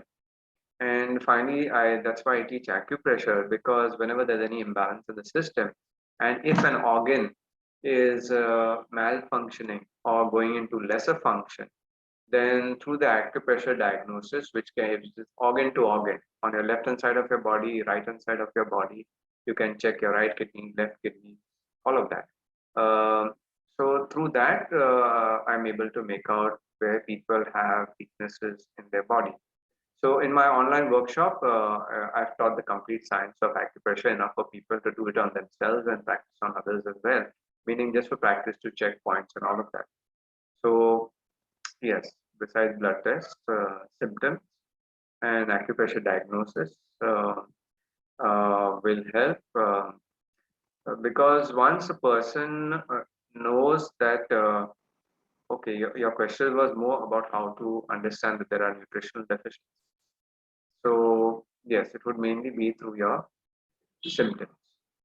And the next is any of these weak organ functions, especially liver, kidney, small intestine, colon, that can be checked by acupressure. And if they are weak, then those would be the organs that are contributing to lesser of nutrient absorption and supply through blood and all your body. Thank you, Darryl, for answering that. We have a question from Vishwanant. Can we mix fruits and vegetables in a salad and have it? So generally, I advise against that. So that's why I put fruits as first thing in the morning, and that should be the general practice. And in the afternoon, you have your raw salads. Um, but in my book, there are some combinations which have been found to be helpful for treating certain conditions.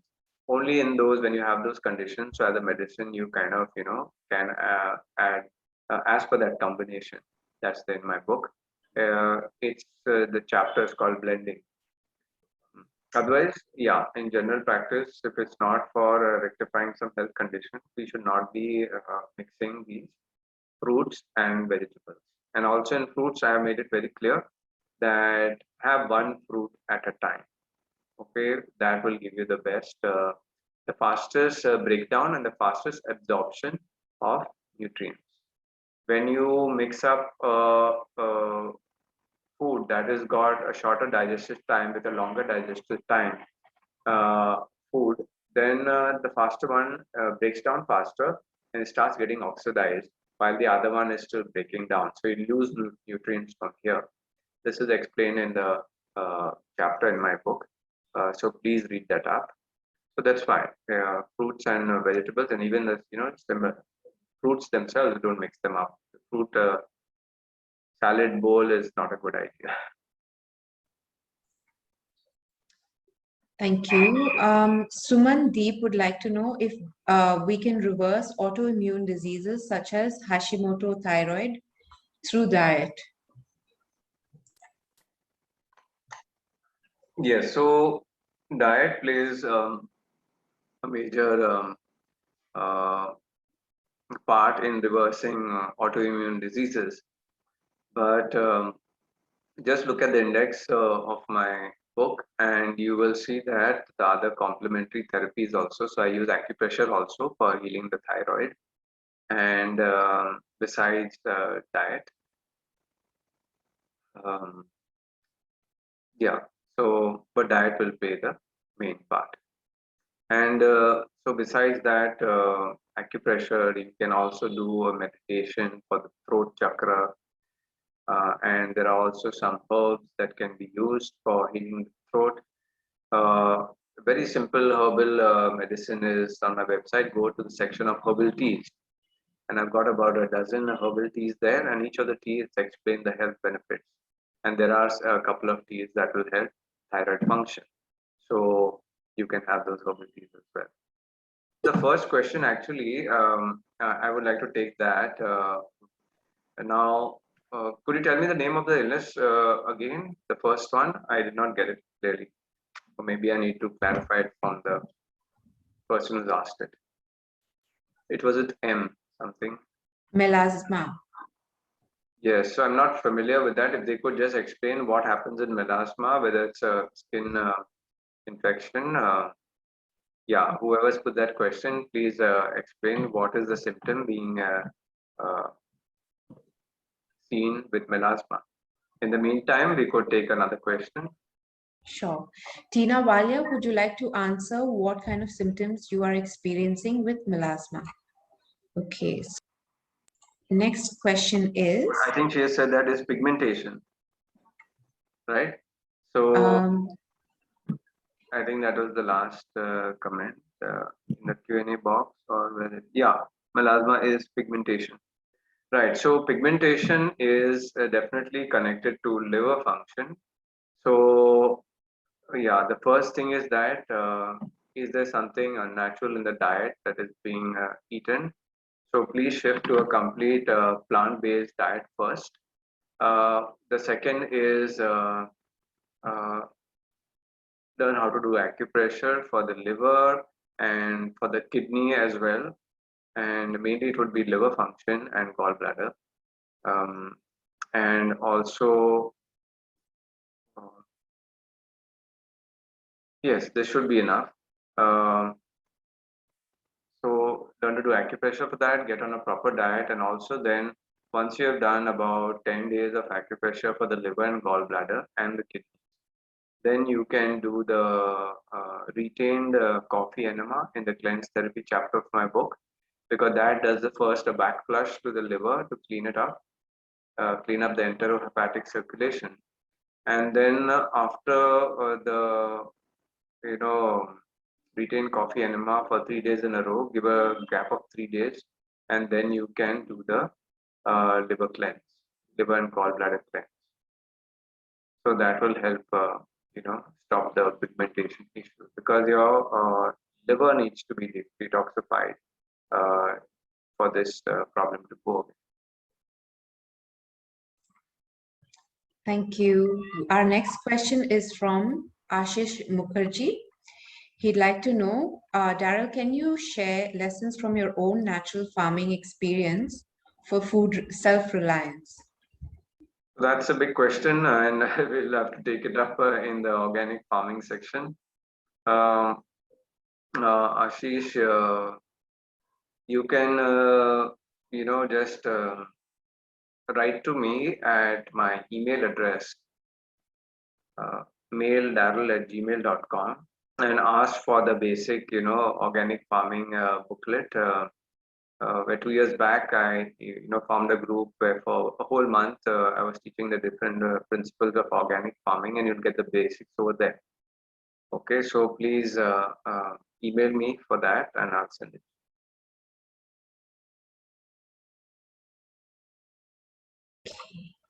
Our next question is, how does one know one's body type? So please go to my website, becomehealthierextinct.com. Over there, there's a section called Dosha Diet. And once you go there, there are the tests there.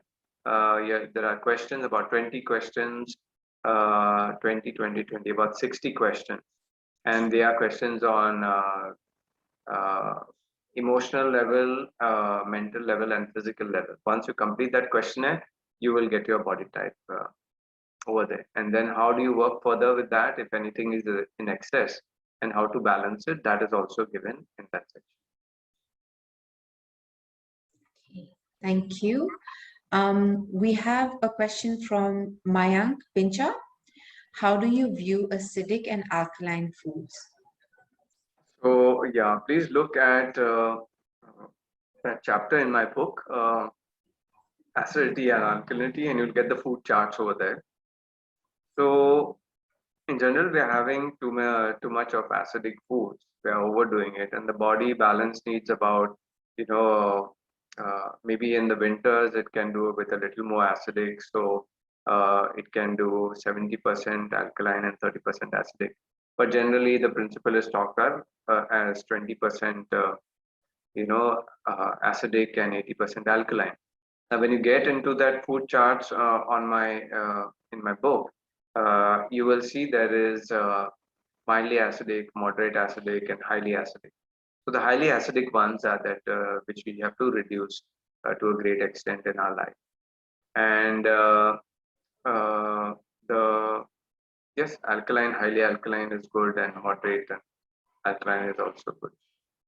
So the combination of these two things, as per the season, what is local, what is seasonal, go more for vegetables, fresh vegetables if you want to remain more alkaline. Grains are more acidic, too much of dals. That's why the vegetarians also get, ulcers, because they're eating too much of grains and too much of dals. Drinking too much of milk, having too much fried food, too much sugar in the food. These are all the main things that will cause high acidity. And alcohol, of course, which is pure acid. Thank you, Darryl. We have a final question. Vishwa Shah would like to know, what if you don't feel satiated by eating home food? Then, okay, this is a very interesting question. So it takes a shift of your entire sensory organ, which is your mouth. Okay, now what happens is that if we are eating the normal food that people cook, and in India, there's an overdose of spices. Okay, so there's an overkill. So much of spices are put into the food that over a period of time, that your taste buds, just imagine them, the taste buds, they take a backseat because you have put in so much spices on them. So they take a backseat and they're depressed. So as long as you are going to have these things, your to feel more tasty, you're going to have to put more spices. By the time that you just knock off more spices and you give your body about 21 days or a month, then your taste buds that are depressed, they recover from that and they come up and become a little alive. Then after that 1 month period, you will find a simple cucumber is tastier, and you do not want any salt on it. You do not want any chaat masala on it. You can eat a carrot, a cucumber, tomato, and so many things just as they are.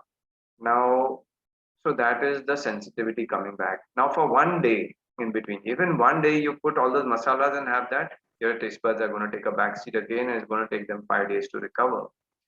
So it's so to make things more tasty, you have to do this. You have to slowly decline the amount of masalas and all.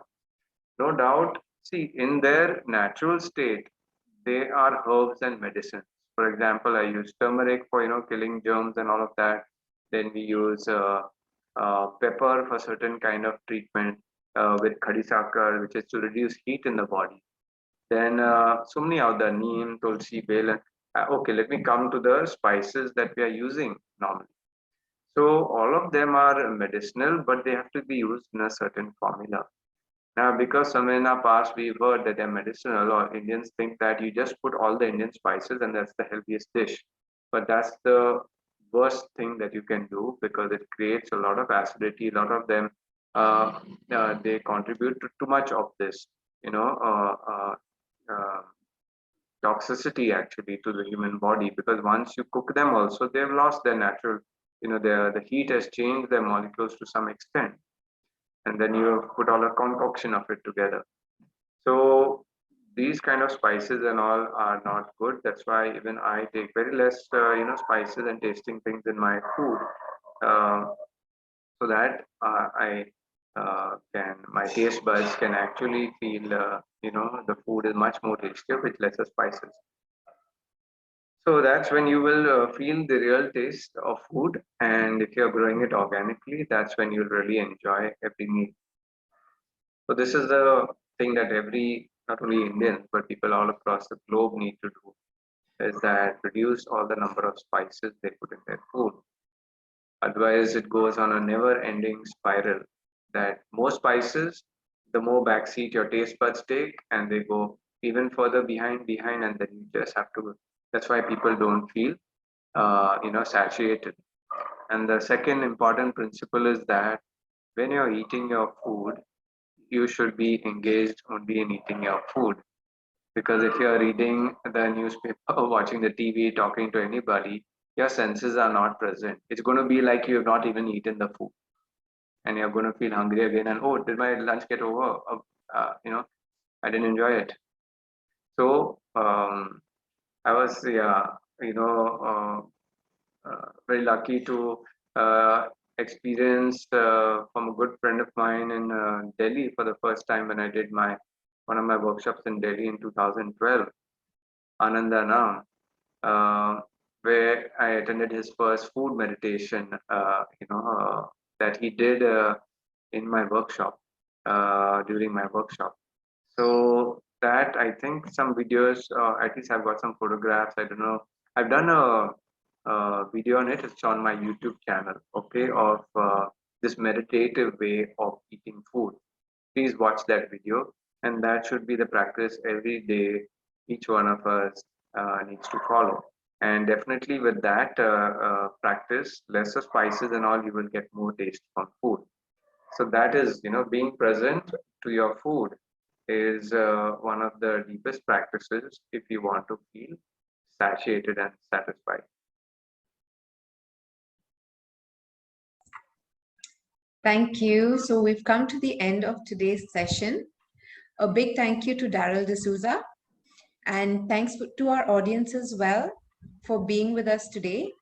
We look forward to seeing you again tomorrow at the same time on the same link for our day 12 topic, unhealthy food. Namaste and have a lovely evening. Namaste. Thank you, Sophie. And thanks to everyone for hanging in here. And I hope to see you. I hope I've generated enough interest for tomorrow's talk, because that's where we will get into the specific of foods.